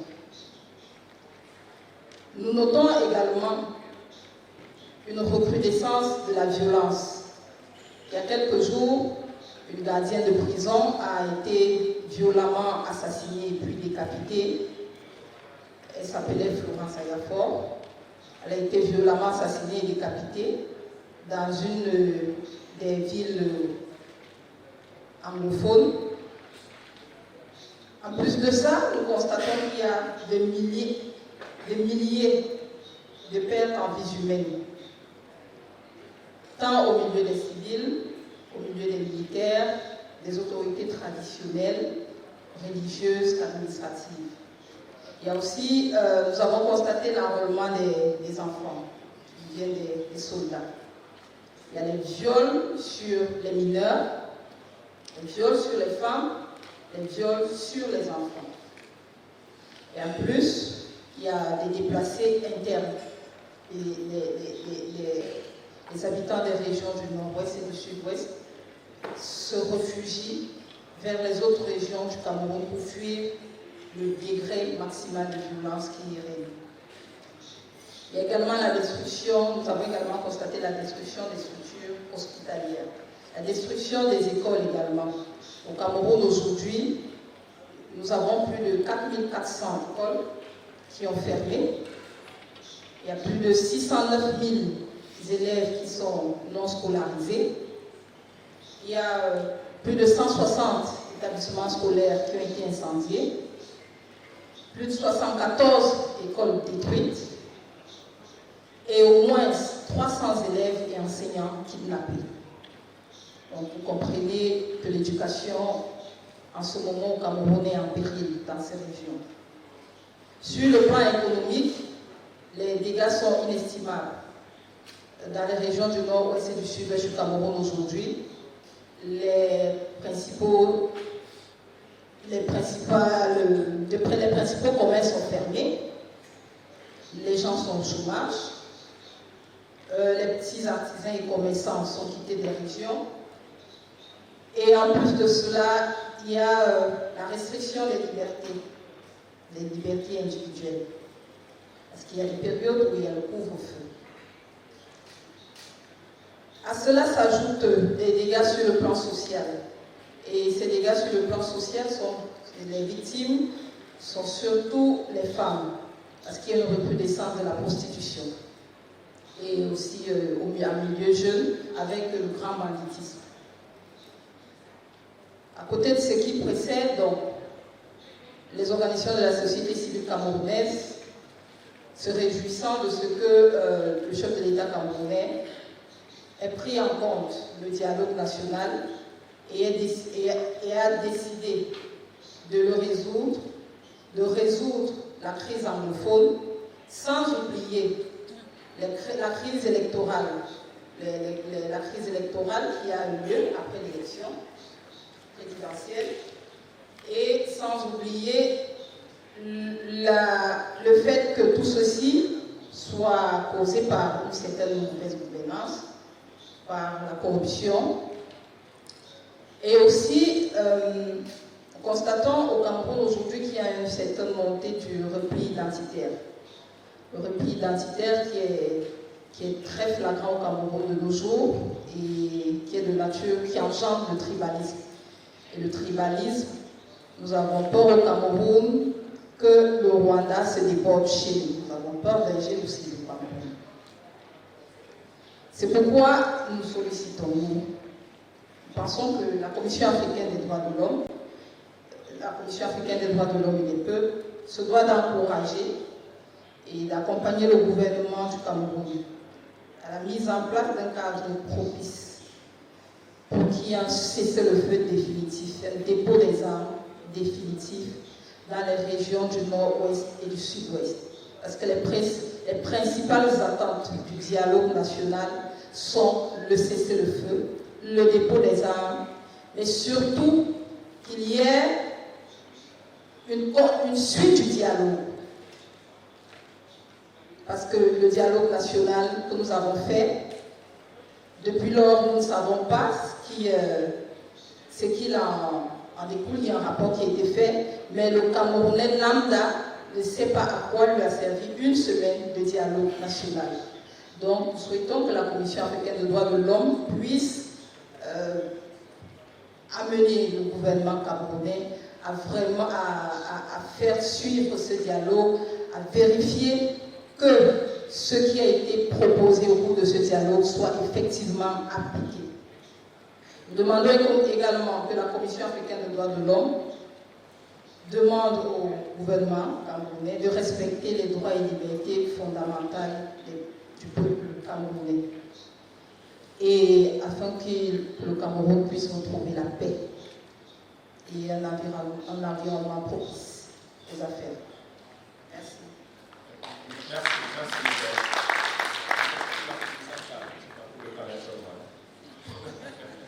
Merci. Nous allons donner la parole à notre ami Nikia, du plan du réseau des défenseurs, on va parler au nom de l'Afrique australe.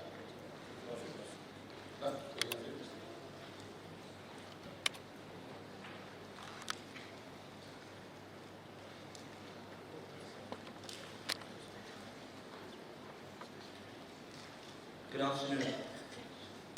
I'll start with an overview of my report, and then I'll move on to the report dealing specifically with Zimbabwe, which is the focus of this report, considering that they've submitted a report to the Commission.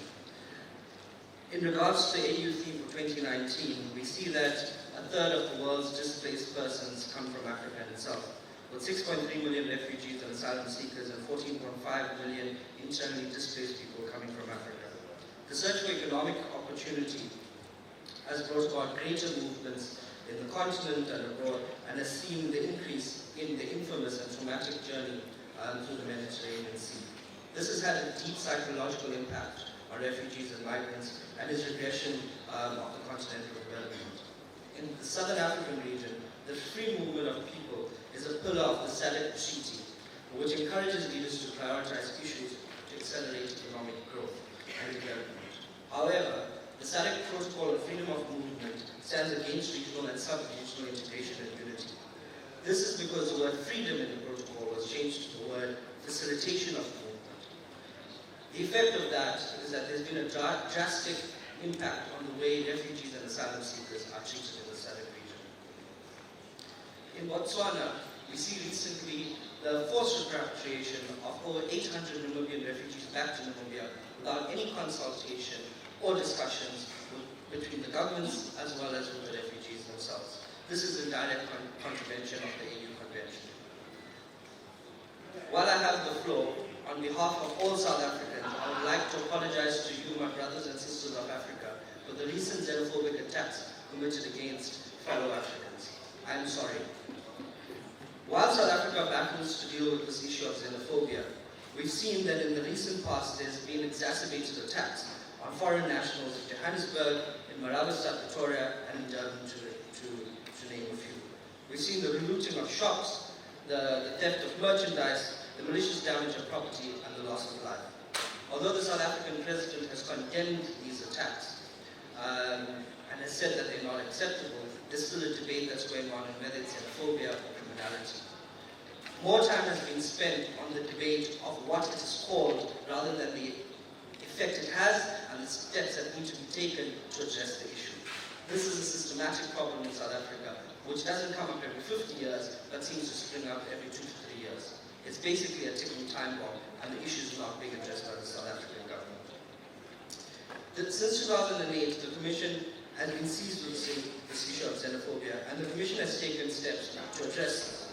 The Commission has passed Resolution 304 in 2019, which reinforces the implementation of Resolution 131, and has further published press statements regarding the outrageous violent attacks committed in early September. These violent attacks committed by African people to other African people is shameful and a breach of the African Union vision, objective, purposes, and regressive to Agenda 2063.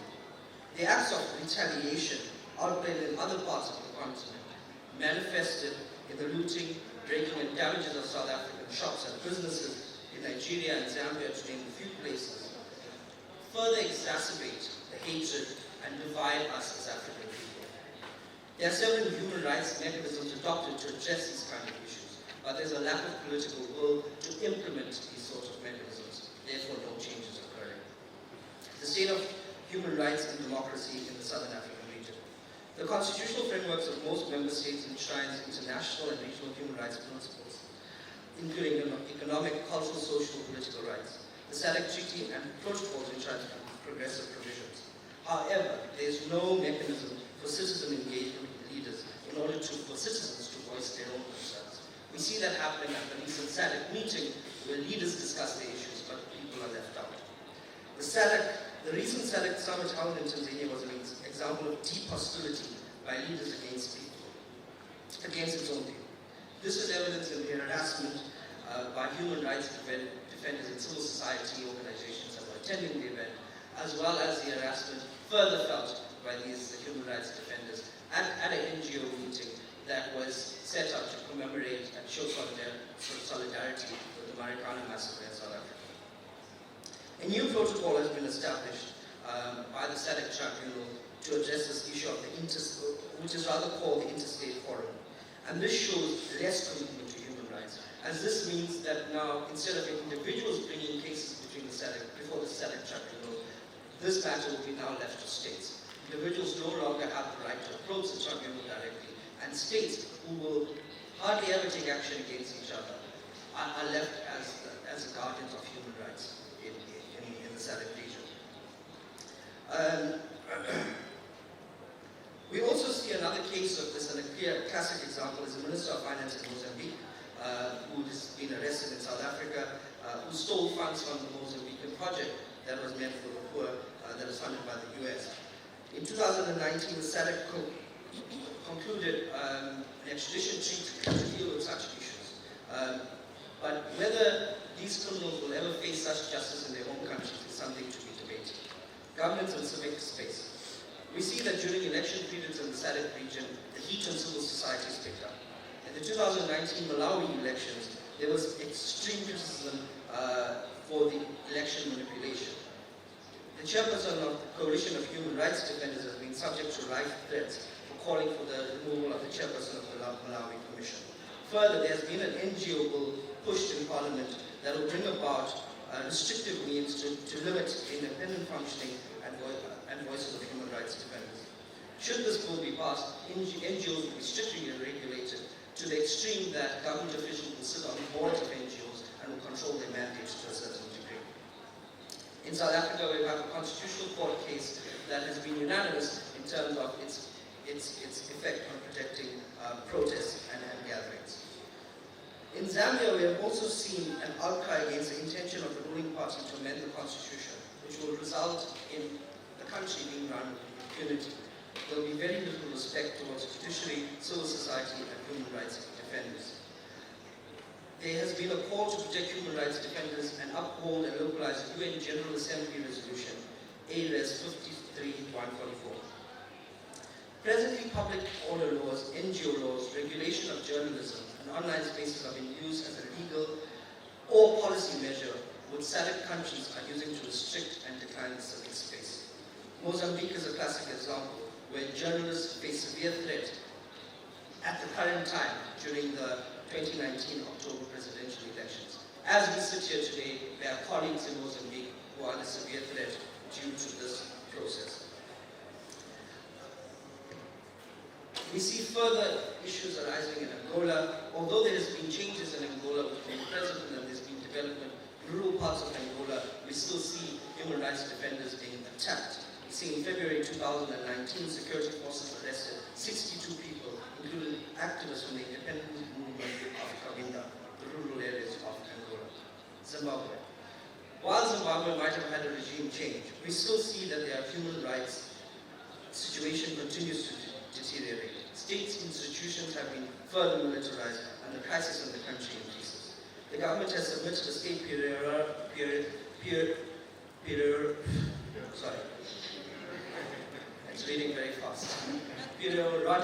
report. However, this was prepared in a closed process. There's no consultation with civil society. It was not an open process.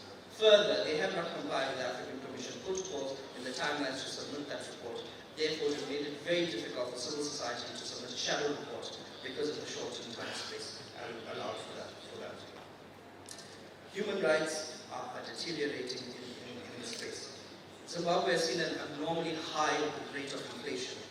We have also seen civilians being shot with live ammunition for protesting on the streets against the fuel increase, amongst other things.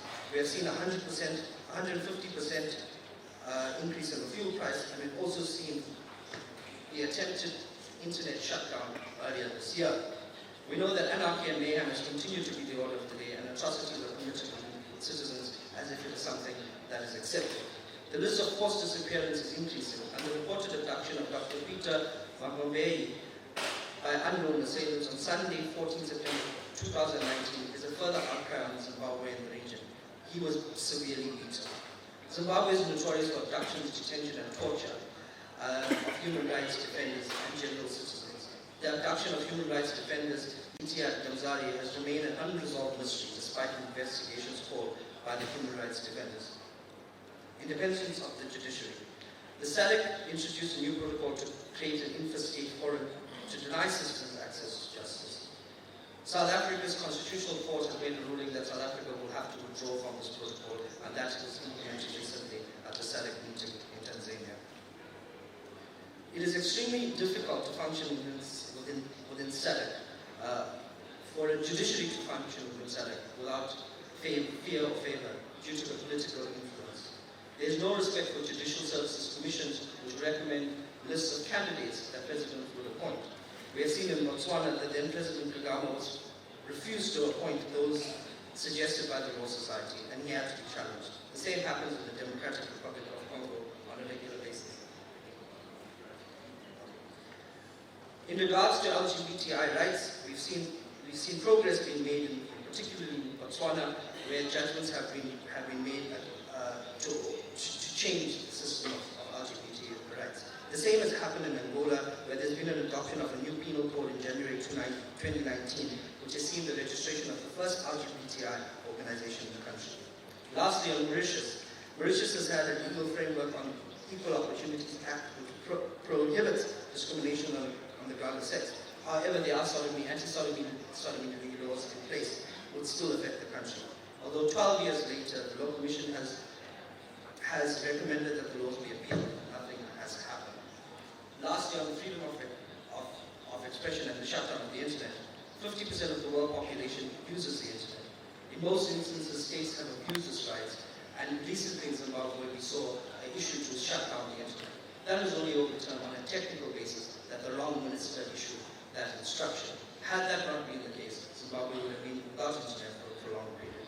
In Malawi, the intention of government to shut down the internet was unsuccessful due to advocacy pressure, but in DRC we continue to see a number of shutdowns.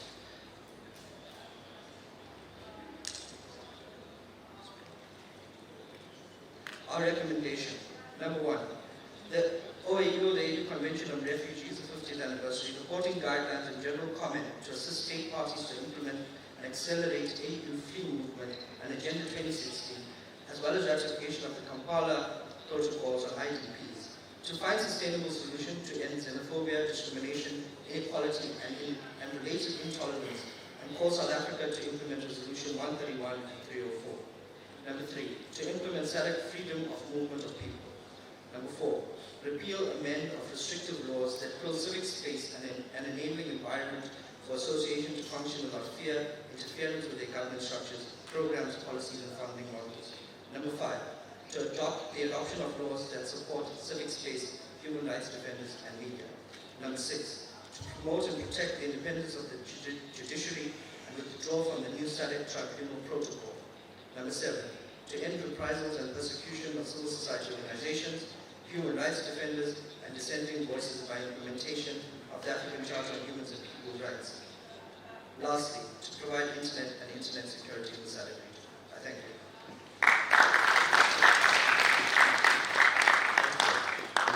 Merci beaucoup. Nous allons donner la parole à réseau africain des défenseurs de droits de l'homme, Michel et Claver, je pense que vous allez faire mieux que les autres.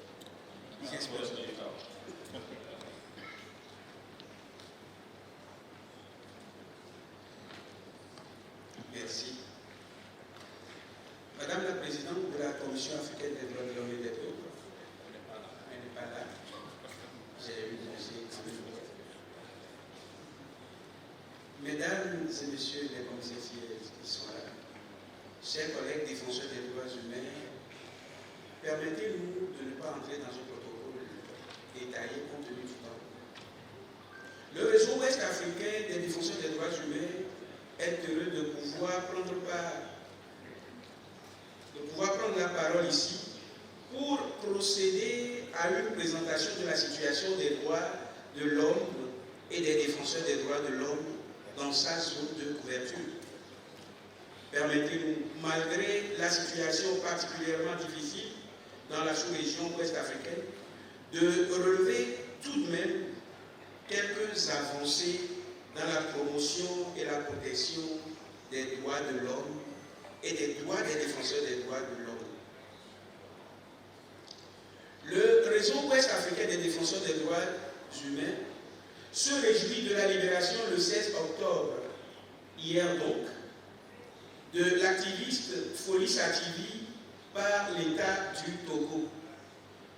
La nouvelle dynamique de l'adoption des lois de protection des DDH est enclenchée, même si son rythme demeure divergent d'un pays à l'autre. Le roi DDH salue l'avancée du processus au Togo et encourage l'État à aller jusqu'au bout en adoptant et en mettant en œuvre cette loi.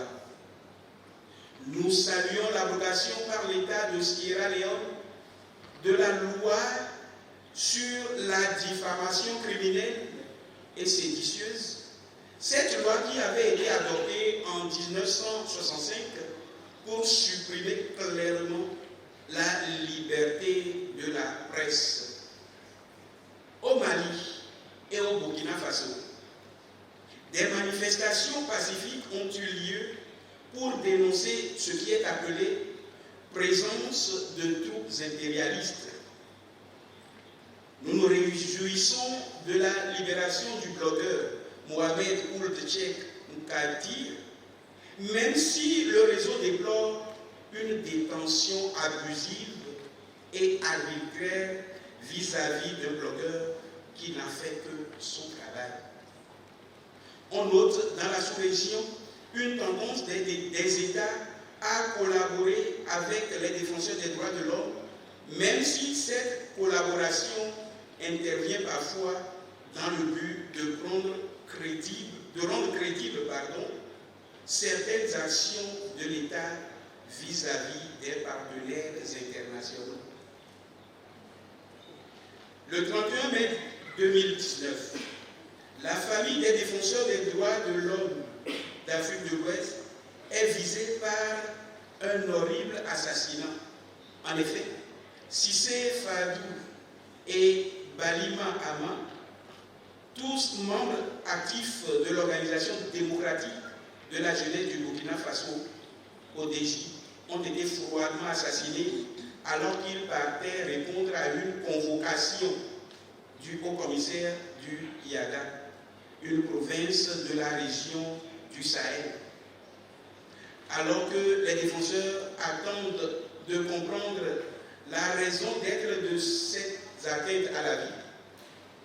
C'est le tour du président de la Ligue des consommateurs du Burkina Faso, section du Kadiogo, Serge Horace Bambara, d'être froidement abattu le 7 septembre dans la province du Soum, dans la même région.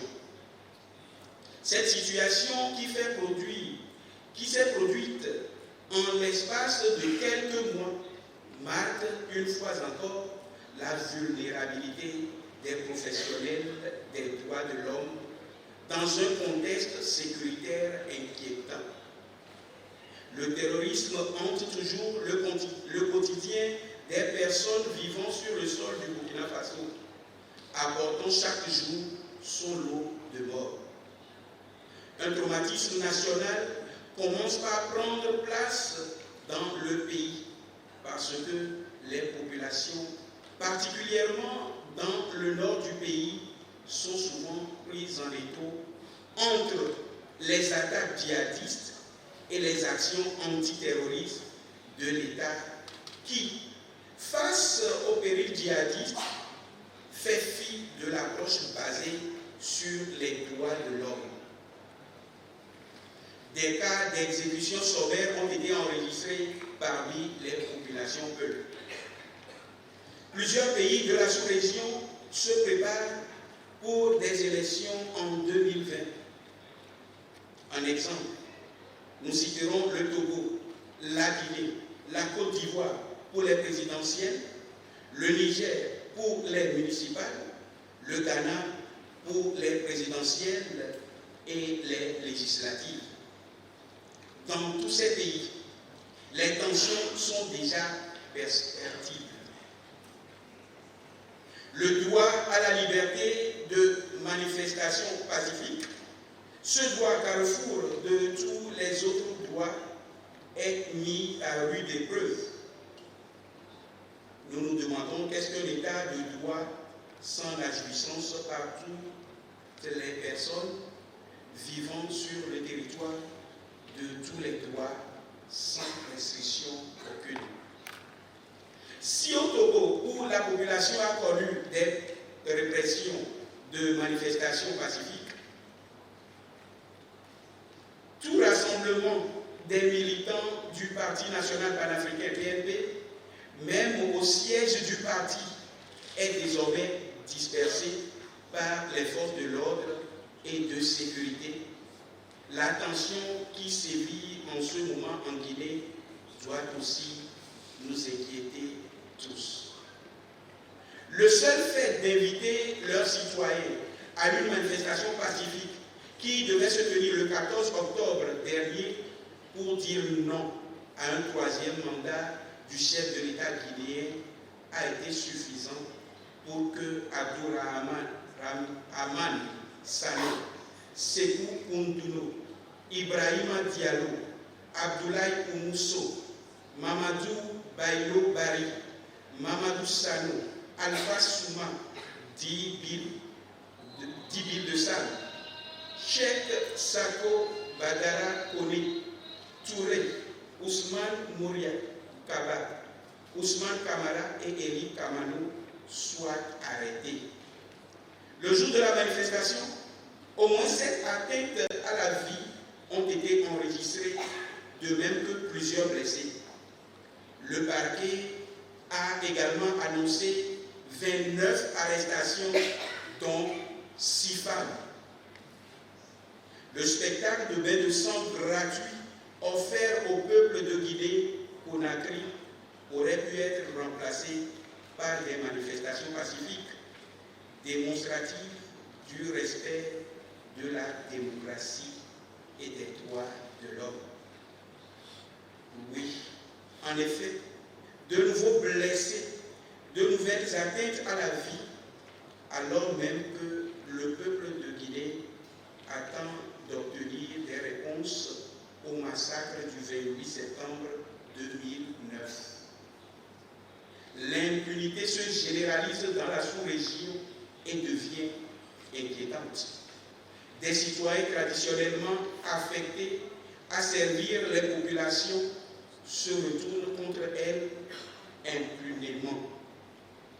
Depuis le déclenchement des manifestations publiques en 2017, le Togo est entré dans un processus de restriction des libertés publiques allant de l'adoption des lois sur la sécurité intérieure, la cybercriminalité ou encore la révision de la loi sur les manifestations pacifiques.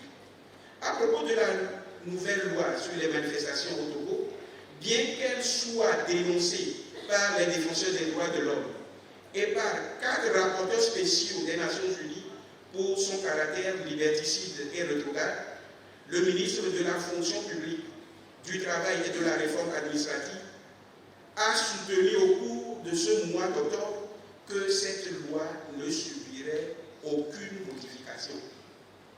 Cette loi non seulement arrache aux citoyens des acquis de longue date sur fond de lutte démocratique, mais aussi contribue à renforcer l'autocensure des défenseurs des droits de l'homme, désormais très barricadés. Le cas du défenseur des droits de l'homme, Fouris Ativi, demeure l'actualité au Togo.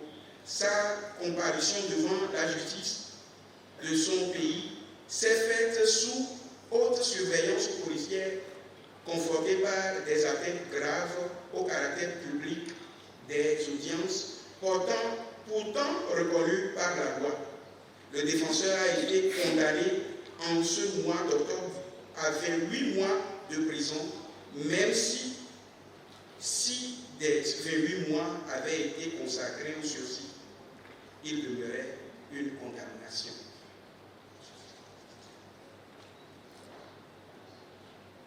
Nous n'allons pas trop nous éterniser sur le cas du Togo, mais permettez que nous puissions parler de la sous-région ou des activités de la campagne internationale tournant la page Maïkoul, Zodi, Kari, Tanko, Alexandre, Didier et Amani, tous ces citoyens de la CEDEAO où la liberté de circulation des personnes et des biens est consacrée, ont été interdits d'accès au territoire du Togo. Depuis plus de 2 mois, le Nigeria a fermé ses frontières terrestres avec ses voisins en violation du concept de libre circulation des personnes et des biens dans l'espace CEDEAO. La question de l'extension du mandat de l'actuel président de Gambie jusqu'en 2021 fait également planer des risques de crise sur ce pays. Nous voudrions cependant que le Forum puisse recommander à la Commission de prendre une résolution pour demander au Nigeria à réouvrir ses frontières afin d'éviter l'effritement de l'idée d'une Afrique unie telle qu'envisagée par les pères fondateurs de l'Union africaine. Au Togo, l'abrogation d'abroger sa nouvelle loi liberticide et rétrograde sur les manifestations et de se conformer aux lignes directrices sur la liberté d'association et de réunion pacifique en Afrique, y compris vis-à-vis des partis politiques de l'opposition.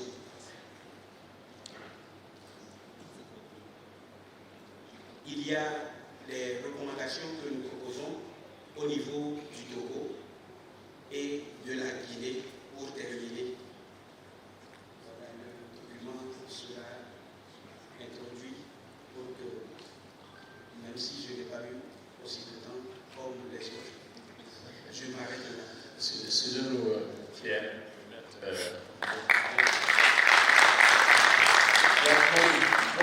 Droit de temps en péril, mais aussi c'est le droit de tout le monde, le droit collectif au profit du droit communautaire pour terminer dans les meilleurs délais et puis de permettre aux autres aussi de prendre la parole. Nous allons donner la parole à Mme Laura qui va parler de la situation des droits de l'homme dans la région de l'Afrique de l'Est. Madame, vous avez la parole. Good afternoon. Defenders and African defenders welcome the opportunity offered by the NGO Forum preceding the 65th Ordinary Session of the African Commission on Human and People's Rights to highlight some developments regarding the human rights situation in the East and Horn of Africa sub-region. The 11 countries under our mandate find themselves at a crossroads with political upheavals and restoring diplomatic relations, cautiously reshaping the Horn of Africa. While looming elections and civil strife threaten the stability of Eastern Horn of Africa, while over the past 6 months, governments in the sub-region have sought to restrict legitimate expression of civilian dissent, like peaceful demonstrations and free expression of human rights defenders and media outlets, as well as targeted civil society organizations through various strategies of harassment and repression. Human rights defenders have increasingly found themselves at the forefront of movements reshaping the region, and thereby increasingly under threat of prosecution and by both state and non-state actors.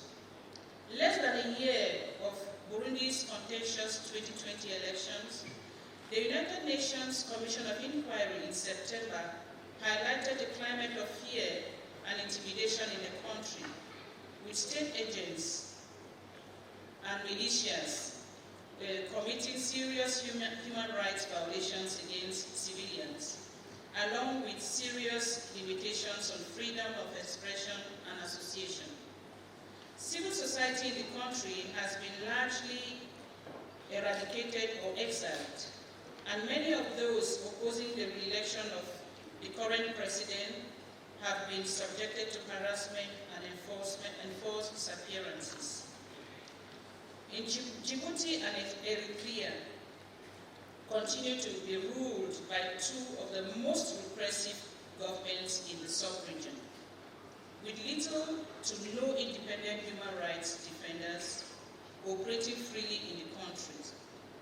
Despite a welcome thawing of diplomatic relations in the Horn of Africa, civil society activists, journalists, and human rights defenders continue to suffer attacks from state security forces, leading to arrests, arbitrary detention, and torture.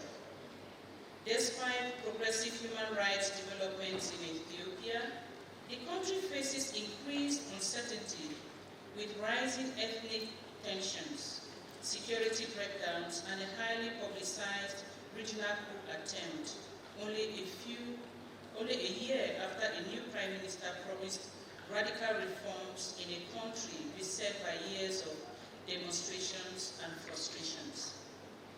Despite these challenges, positive steps towards multi-party demonstration and inclusive government have been taken through upcoming elections in May 2020, though upcoming elections in May 2020 will be the real test of these changes. Tanzania continued to aggressively crack down on civic spaces and target the country's opposition politicians and few remaining independent media outlets, especially those critical of the state.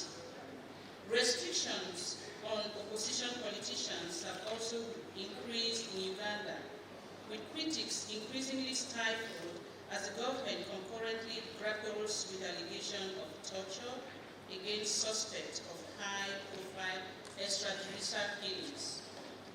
South Sudan's government and rebel leaders agreed to form a new transitional government as per a peace agreement signed in December 2018.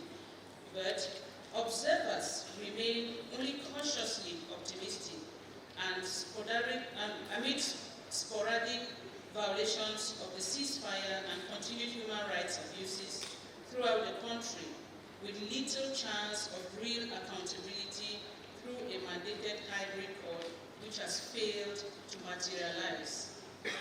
Extrajudicial killings by police and the forced eviction of indigenous communities remain common and critically unaddressed in Kenya.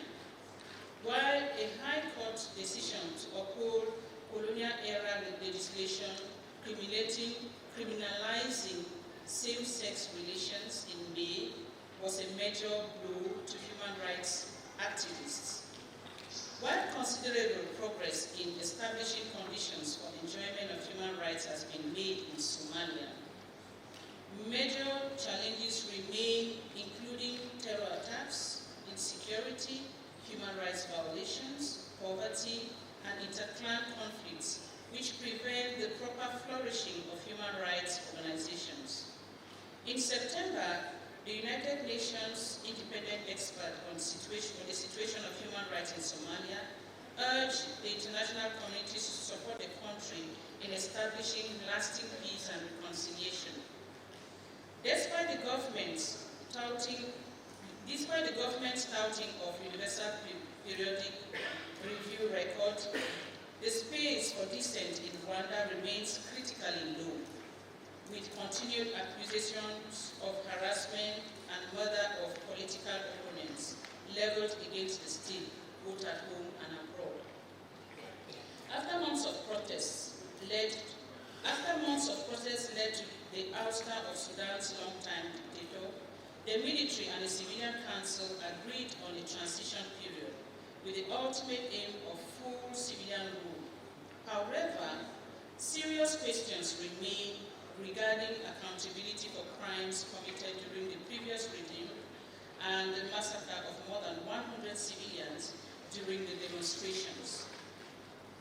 On a welcome note, several high-profile Sudanese human rights defenders have been appointed to government positions, lending weight to the possibility of tangible change in the near future.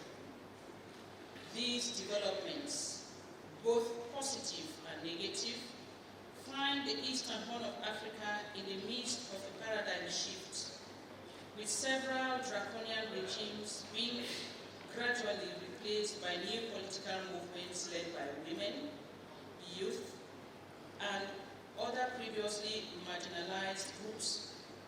However, the fragility of these fledgling movements invites the opportunity for backslide if left unchecked and uncorrected.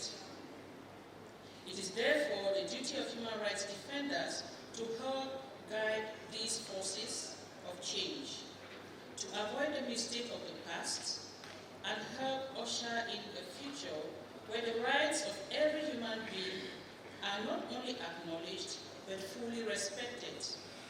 It is through the spirit of cooperation and unity, fostered through mechanisms such as the African Commission, that we may work towards a bright future all Africans deserve. In this light, it is vital that the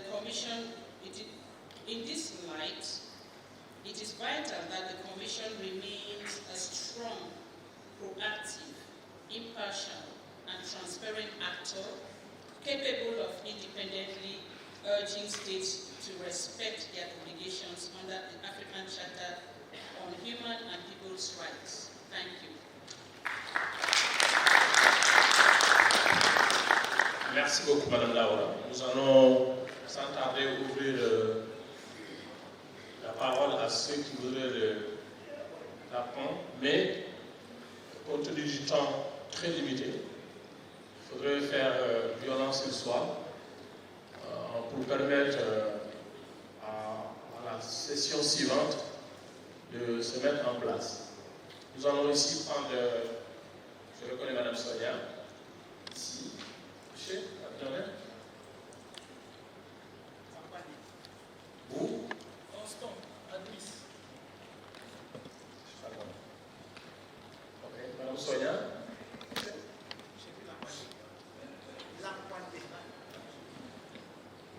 On va changer ici, à au milieu. Signor.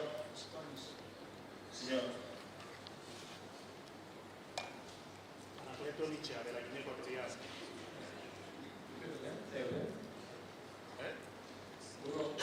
Anacleto Micha, Guinea Ecuatorial. Guinea Ecuatorial.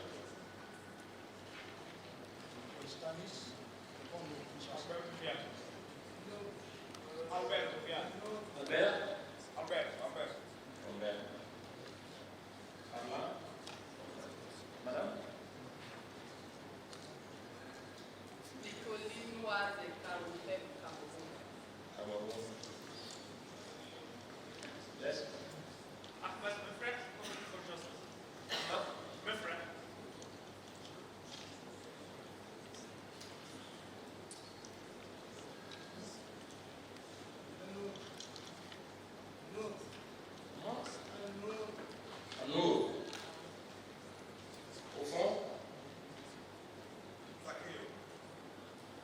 From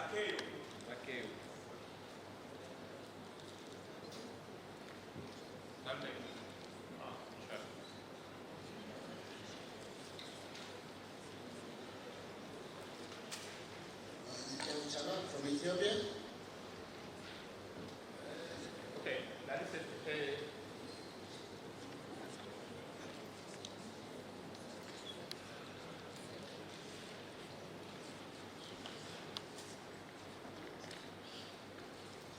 Merci. Avant de poursuivre avec votre permission, nous voulions reconnaître la présence d'une personnalité.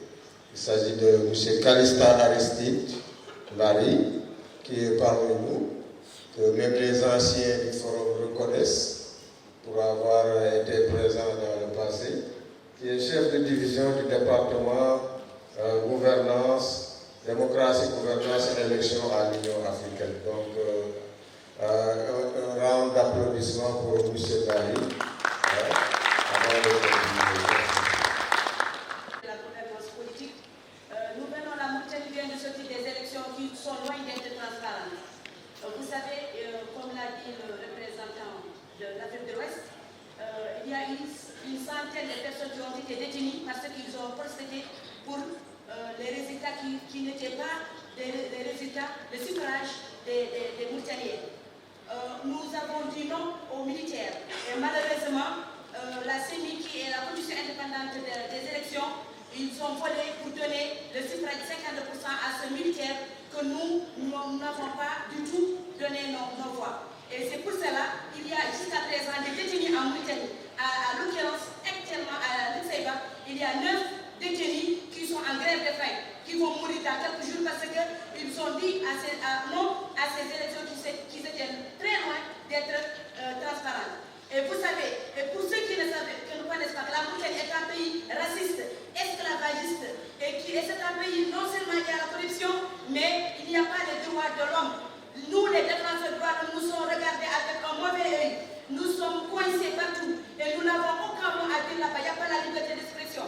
Donc, s'il vous plaît, la commission ici, je fais un appel solennel. Il faudra quand même revoir un peu la situation des Mauritaniens qui aujourd'hui accroupis dans les prisons parce qu'ils ont refusé les élections. Et surtout aussi, vous savez, c'est un 3e mandat de notre président.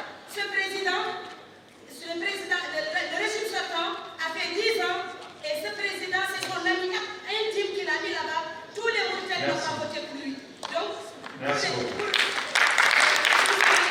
Nous, les défenseurs du droit de l'homme, nous sommes mal vus quand nous parlons dans notre pays. On nous traite des extrémistes, on nous traite des radicalistes. Et puis, nous n'avons aucun mot à dire là-bas. On nous regarde avec mauvais œil. Regardez un pays qui envoie 15 ONG ici actuellement dans ce forum. 15 ONG à raison de 150 € par jour pour 5 jours, calculez-moi le taux. C'est 11 millions d'argent. Ça pouvait faire des programmes d'enseignement des enfants.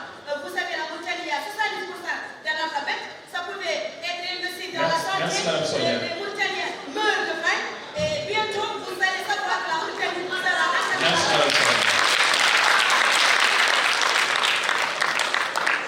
Merci Madame Sonia, merci. Excusez-nous de vous mettre la pression.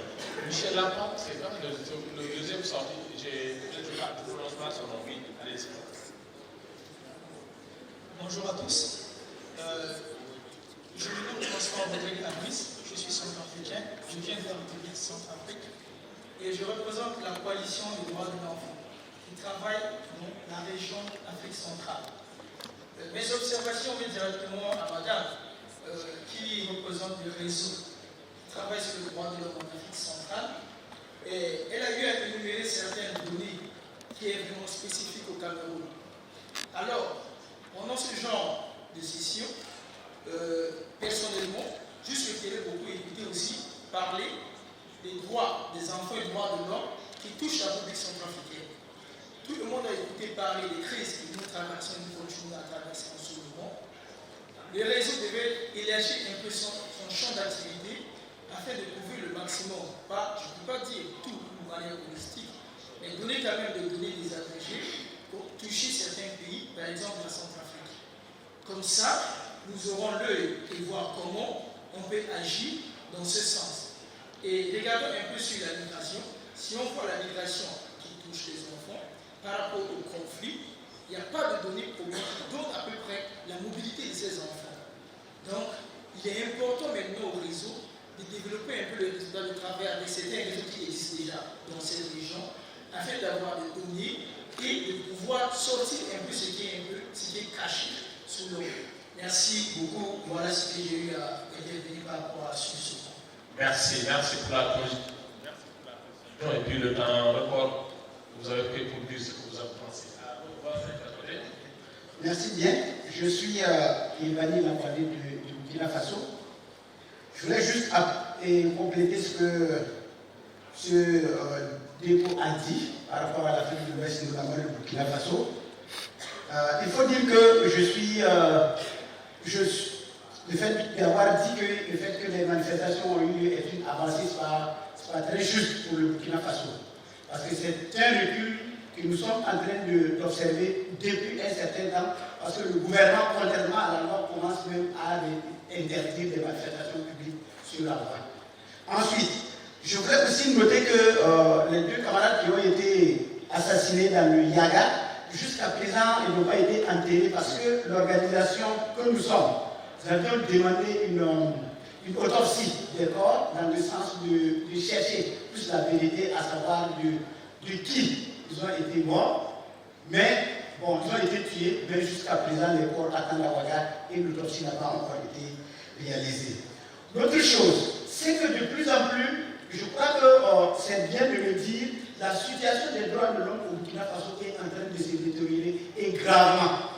Parce qu'il a bien parlé des assassinats d'une communauté, mais il faut dire que le gouvernement même imagine des scénarios, d'accord, qu'on met dans la presse qui ne correspondent pas à la réalité. Il n'y a pas longtemps, le mouvement burkinabé des droits de l'homme a fait un rapport où le gouvernement a imaginé une attaque, c'est-à-dire qu'il est sorti dire qu'il y a une attaque dans une zone, alors qu'il n'en était rien. En fait, l'armée, on peut dire même des escadrons de la mort, sont allés dans un village, réveiller des familles entières et les tuer juste à quelques mètres d'eux. Donc c'est pour dire que depuis que le terrorisme a commencé au Burkina Faso, il est important que le forum et les ONG sachent que, en tout cas, nous sommes en danger de recul grave des droits humains dans notre pays. Et comme nous étions montés un peu depuis l'insurrection populaire que nous avons réalisée, c'est-à-dire la chute risque d'être catastrophique. Donc c'est ça que je voulais ajouter. Merci. Merci. Nous allons venir ici notre ami de Guinée équatoriale. Vous avez la parole. Oui, merci. Moi, mon nom, c'est Margaret Richard. Je suis de la Guinée équatoriale et mon organisation, c'est CNDH, c'est une ONG. Je veux compléter aussi l'intervention de la représentante de l'Afrique centrale parce qu'elle a parlé seulement de la situation du Cameroun. Et je crois qu'il y a beaucoup de gens ici là qui écoutent le nom de la Guinée équatoriale et il y a beaucoup de choses sur nous. Je vais signaler quelque chose parce que j'aime beaucoup à parler, mais le temps c'est trop limite. Je vais limiter parler de la liberté d'association chez nous. Ça veut dire qu'en Guinée équatoriale, la liberté d'association en société civile, chez nous, il y a deux qualités de la société civile. Il y a la société civile qui travaille pour le gouverneur, c'est lui qui a tout le bénéfice pour travailler. Et la société civile qui est indépendante, ça veut dire que la société civile qui travaille avec le gouverneur, il y a beaucoup de problèmes chez nous. Et un exemple, notre organisation vient d'être illégalisée sans un process administratif ou judiciaire. Et au niveau de la liberté d'expression, c'est très interdit chez nous. Il y a beaucoup de collègues de la société civile chez nous en prison, mais depuis 8 mois et 1 an comme ça, il n'y a pas un process judiciaire. Et la liberté idéologique, c'est interdit chez nous. Ça veut dire que si quelqu'un veut être part de l'affaire politique, c'est obligatoirement d'être à la partie politique au pouvoir. Ça veut dire que c'est la condition aussi pour travailler en Guinée équatoriale. Un exemple, En Guinée équatoriale, il y a seulement un syndicat de travail, et le syndicat de travail s'est créé au niveau de la partie, au niveau du parti politique en pouvoir, et c'est le secrétaire général du parti qui contrôle le syndicat de travail. Si tu veux travailler, tu dois être militant du parti, ou subsidiairement, tu vas former par le syndicat. Le droit d'éducation primaire et secondaire, c'est limité au niveau de la femme. Et il y a beaucoup de limitations pour la fille qui veut étudier au niveau de première état première et secondaire. Et la limitation aussi, ça vient parce que chez nous, la proportion de construction d'écoles publiques avec le camp militaire, c'est une école publique et 10 au camp militaire. Ça veut dire que si le gouvernement il a construit 10 au camp militaire, c'est la façon qu'il peut penser de construire une école publique. Le professeur, c'est le fonctionnaire moins valoré dans notre société. Ça veut dire que, en tout cas là, c'est le problème. Pour étudier, merci. S'il vous plaît. Parce que je crois qu'on a ici, et je crois que je connais que le temps c'est trop limite, mais on doit reconnaître la situation de la charte de chef. Madame a limité seulement parler pour la situation de Cameroun. Et je vais parler aussi de la torture physique et psychologique. C'est le principal moyen au niveau de la police pour l'investigation et c'est le moyen d'élever la catégorie de la police.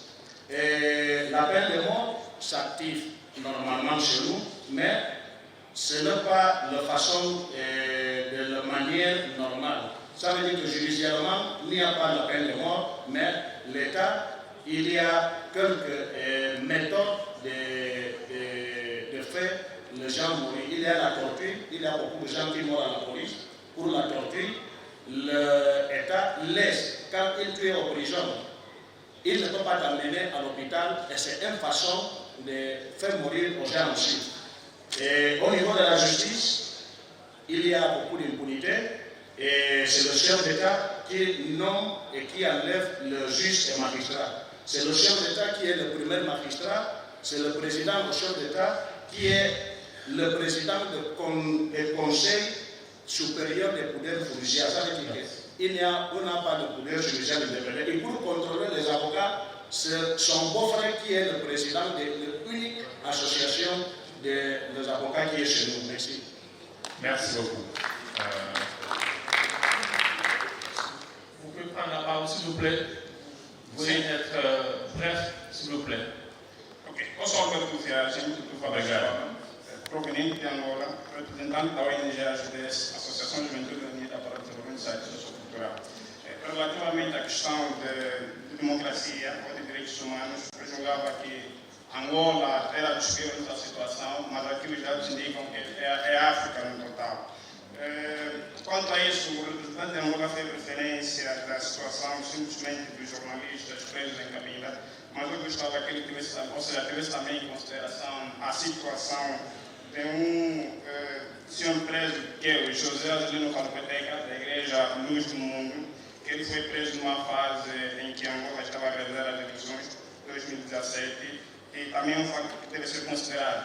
Agora, quanto a outras questões de liberdade de associação, dizer que Angola ainda é um dos países também pior nesse aspecto, visto que quase todos os jovens que se manifestam contra as políticas do governo são encarados como reclusos e perseguidos, e estes aqui, principalmente os jovens, restringem-se em participar nestas manifestações, porque depois são conotados do ponto de vista político, social, e sob pena ainda de serem despromovidos caso sejam funcionários do Estado.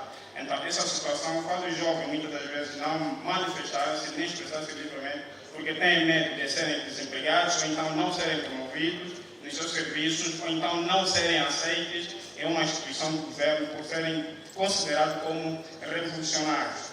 Agora, também é necessário que se tenha aqui a questão de violação de direitos humanos relativamente às comunidades vulneráveis.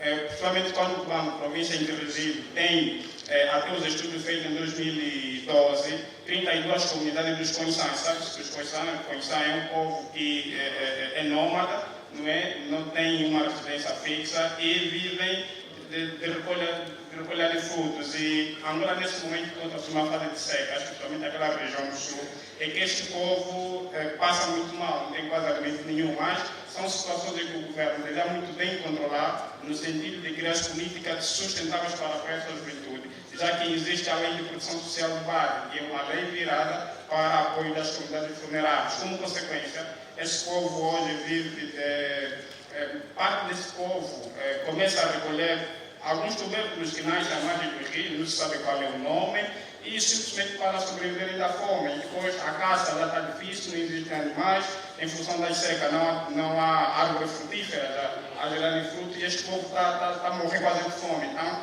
era necessário que se tivesse também em conta isto, também uma questão de direitos humanos. Muitos deles não têm registros civis, mas têm cartão de eleitor. Então, e existe província, municípios lá, que é a situação do monopartidarismo, em que não pode existir um outro partido que não seja partido do poder. Então, isto aqui também são questões de violação de direitos humanos. Obrigado. Está terminado agora. Obrigado. Muito obrigado. Desculpa. Obrigado. Thank you, Mr. Chairman. I would like to add, my name is Betasiela Dislaus from under the same sun, Tanzania. I would like to add on one area of human rights across Africa. Persons with albinism continue to suffer attacks across the African continent.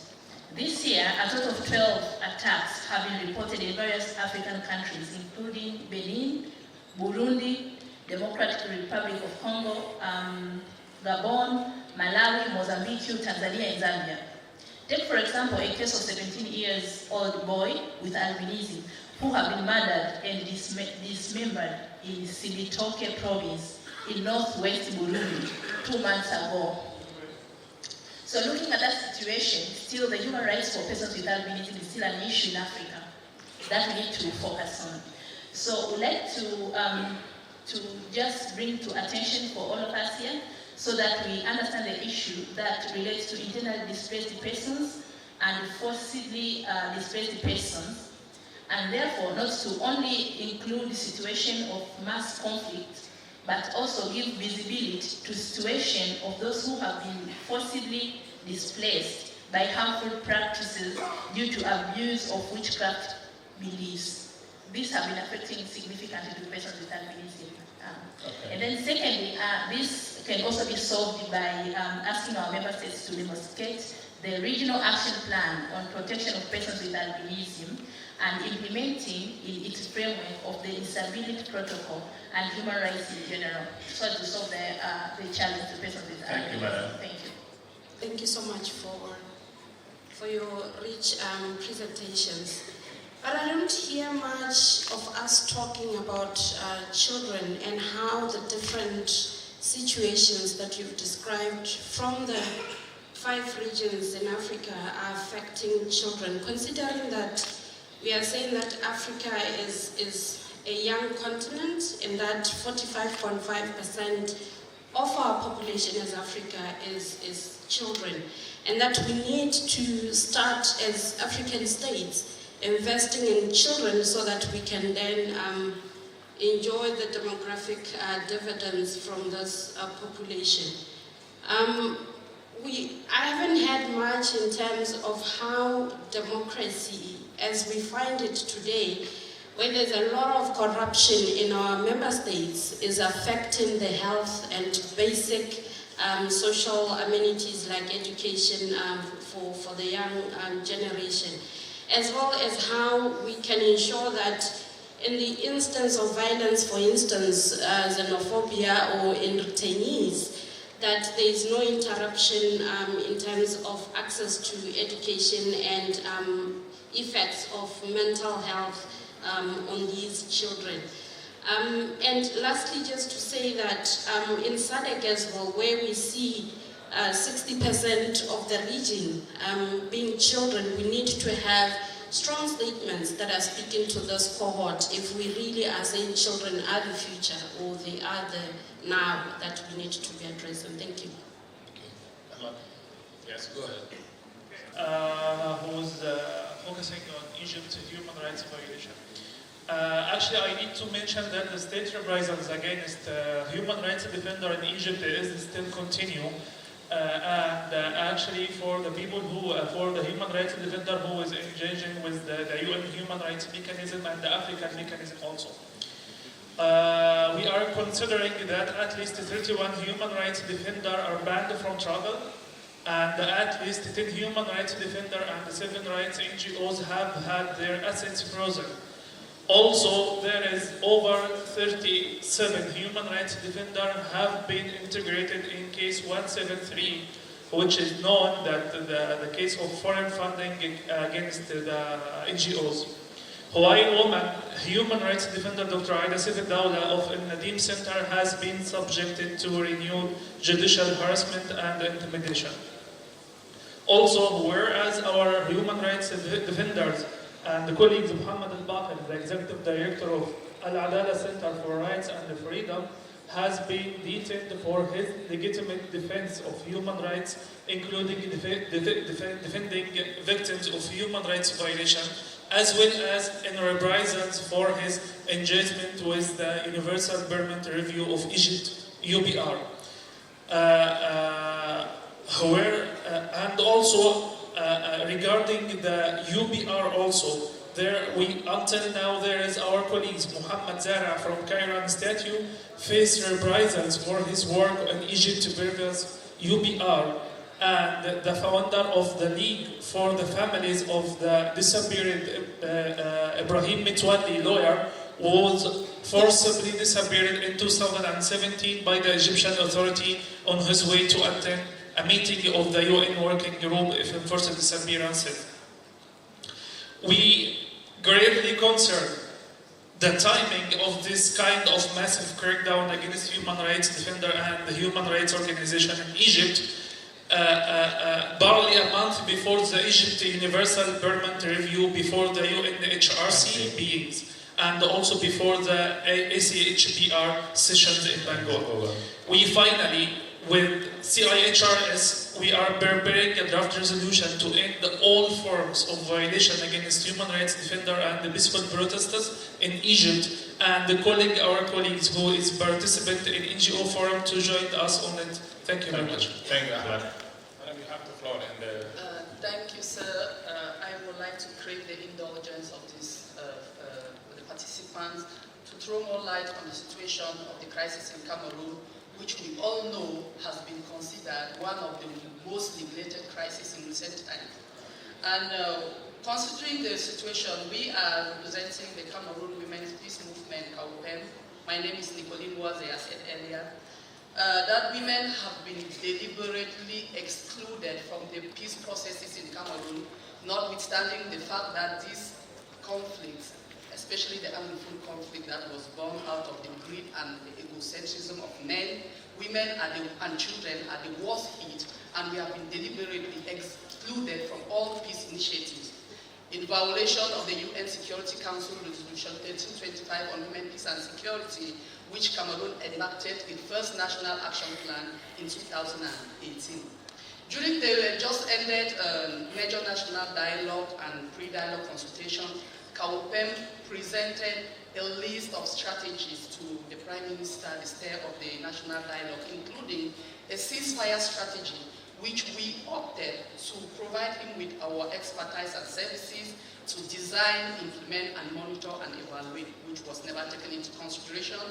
We proposed the continuation of dialogue to represent the age, the sex, the ethnicity, geographical origin, the education background, and rural and urban diversity of this country that is made up of about 250 different ethnic groups, which we have not heard anywhere in the dialogue resolution. We also proposed to the Prime Minister that a conditional presidential clemency be granted to the leaders of the separatists, who are the only ones who can talk and the voice in the bushes here. They are the ones that set this country upside down, and they alone can set the right side up again. But this has not featured anywhere in the dialogue resolution. We equally propose that, and despite all these our proposals, only 80% of the 120 members that met up the 8 different commissions were women. women who do not even represent the diversity of the Cameroonian women. We therefore are calling upon these people here present to help us in what is happening in Cameroon. The worst human atrocities have been committed on a daily basis on women and children in Cameroon, and all we have are anecdotal reports. There are no in-depth research that has been connected to state what is actually happening in Cameroon. We are today faced with hundreds and thousands of internally displaced children in the metropolitan capitals where they have never been used to. These children are exposed to trafficking. They are exposed to the worst human atrocity. They are really weighing on the already limited resources that exist in their host family, host communities, and the government is not doing enough. Not to say they are not doing anything to think about these internally displaced children who are of school age. Most of them are girls. They have become house helps in all the houses in Yaoundé. They have become prostitutes. They stand on the streets for 200 francs a night with men. And we are really begging on this community here present to help the Cameroonian woman to fight the atrocities that have been committed. Thank you, madam. Thank you. I am Anu from the World Charity Foundation, Sudan. These presentations are similar to confirm that African human rights situation needs to be looked at the root causes of these violations. The armed conflict, the poverty, unemployment, tribalism, poor education. These are main root causes for these violations in Africa. Concerning Sudan, it is now in a transitional period. The public rights in the country ended and changed the government and the regime. There are positive developments. The Supreme Council and the civil governments are now functioning in harmony. The new human rights institution, the National Human Rights Institution, is now also functioning. The Office of the High Commissioner for Human Rights is going to open a branch in Sudan to sustain human rights, to help and give technical assistance to the government. The constitutional document, which is a temporary constitution, has guaranteed defending and promoting human rights. Peace talks are now running in Sudan to support the ceasefire, aiming at ending the armed conflict, opening the way for democratic government through transitional, transparent elections to safeguard human rights situation in Sudan. On the other hand, concerning the killing of people during the demonstrators, the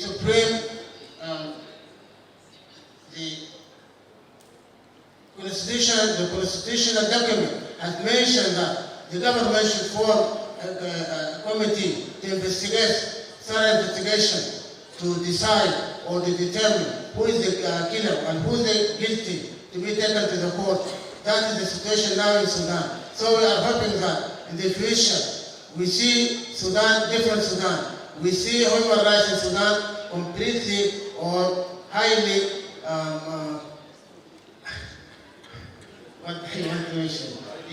without any violations in Sudan. Thank you very much. Thank you.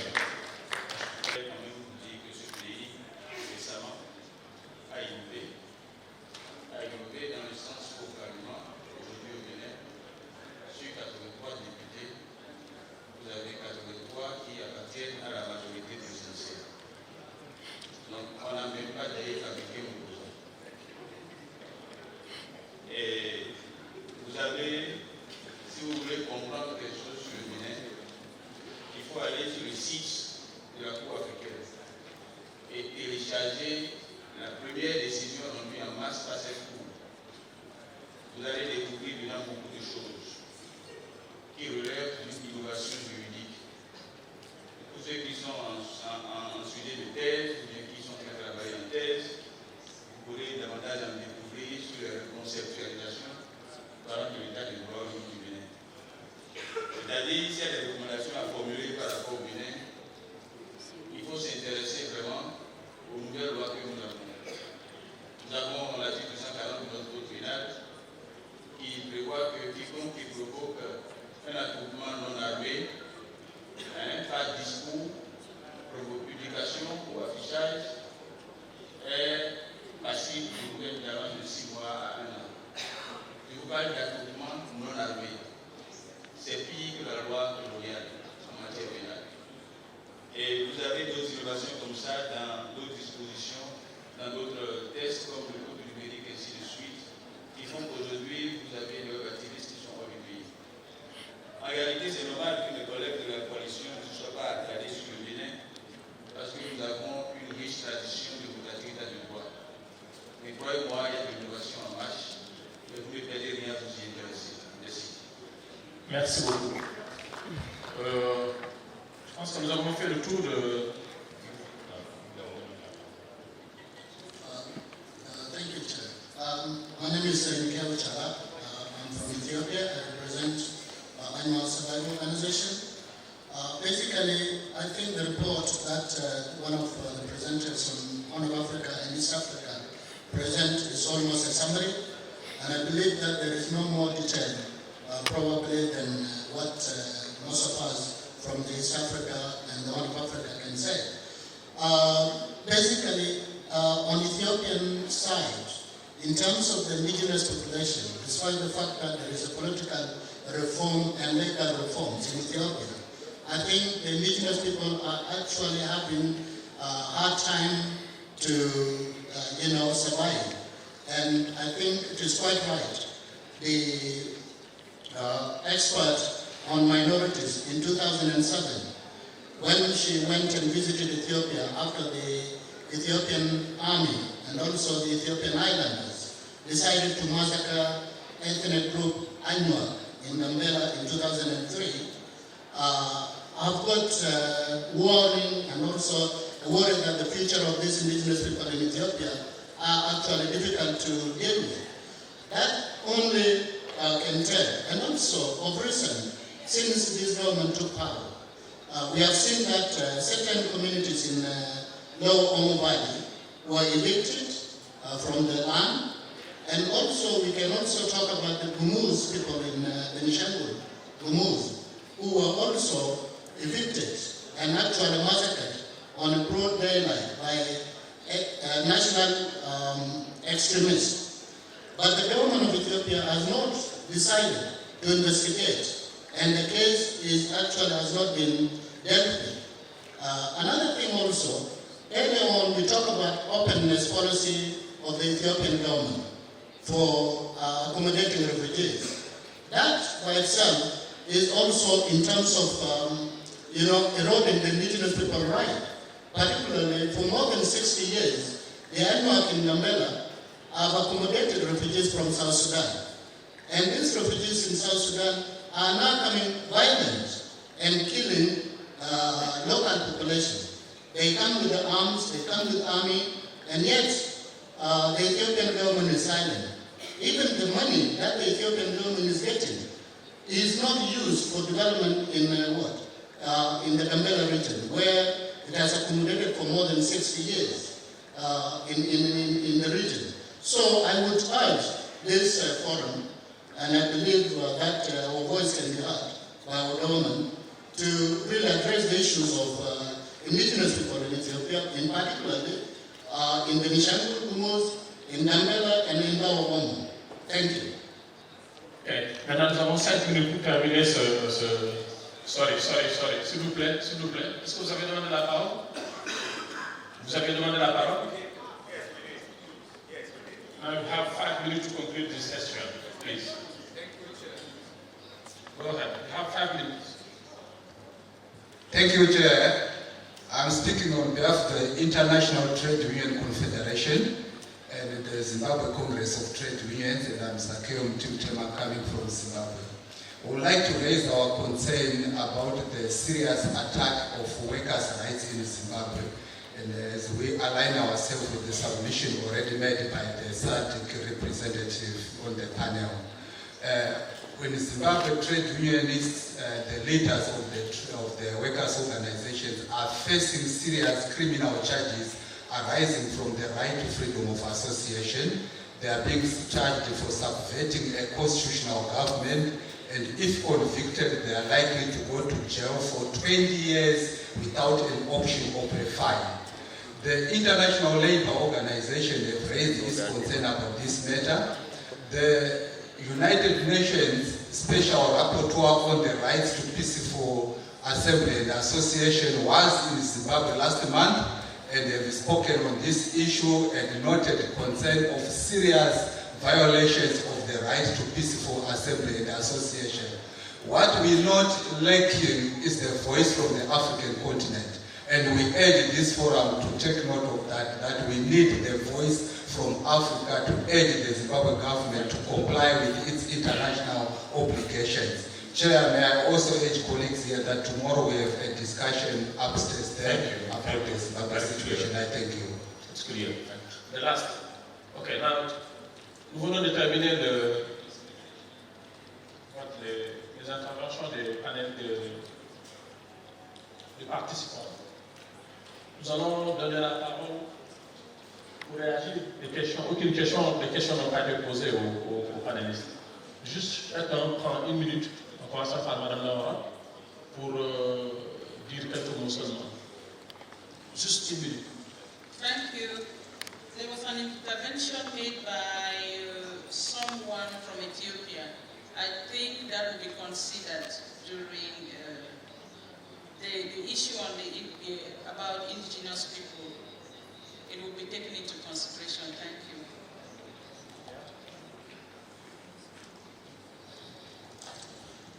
Merci. Nous pensons qu'au niveau de l'Afrique de l'Ouest, il n'y a pas eu de questions mais des contributions. Mais ce qui nous concerne, pour que nous n'avons pas voulu donner la prétention de donner une liste exhaustive des problèmes ou bien de la situation.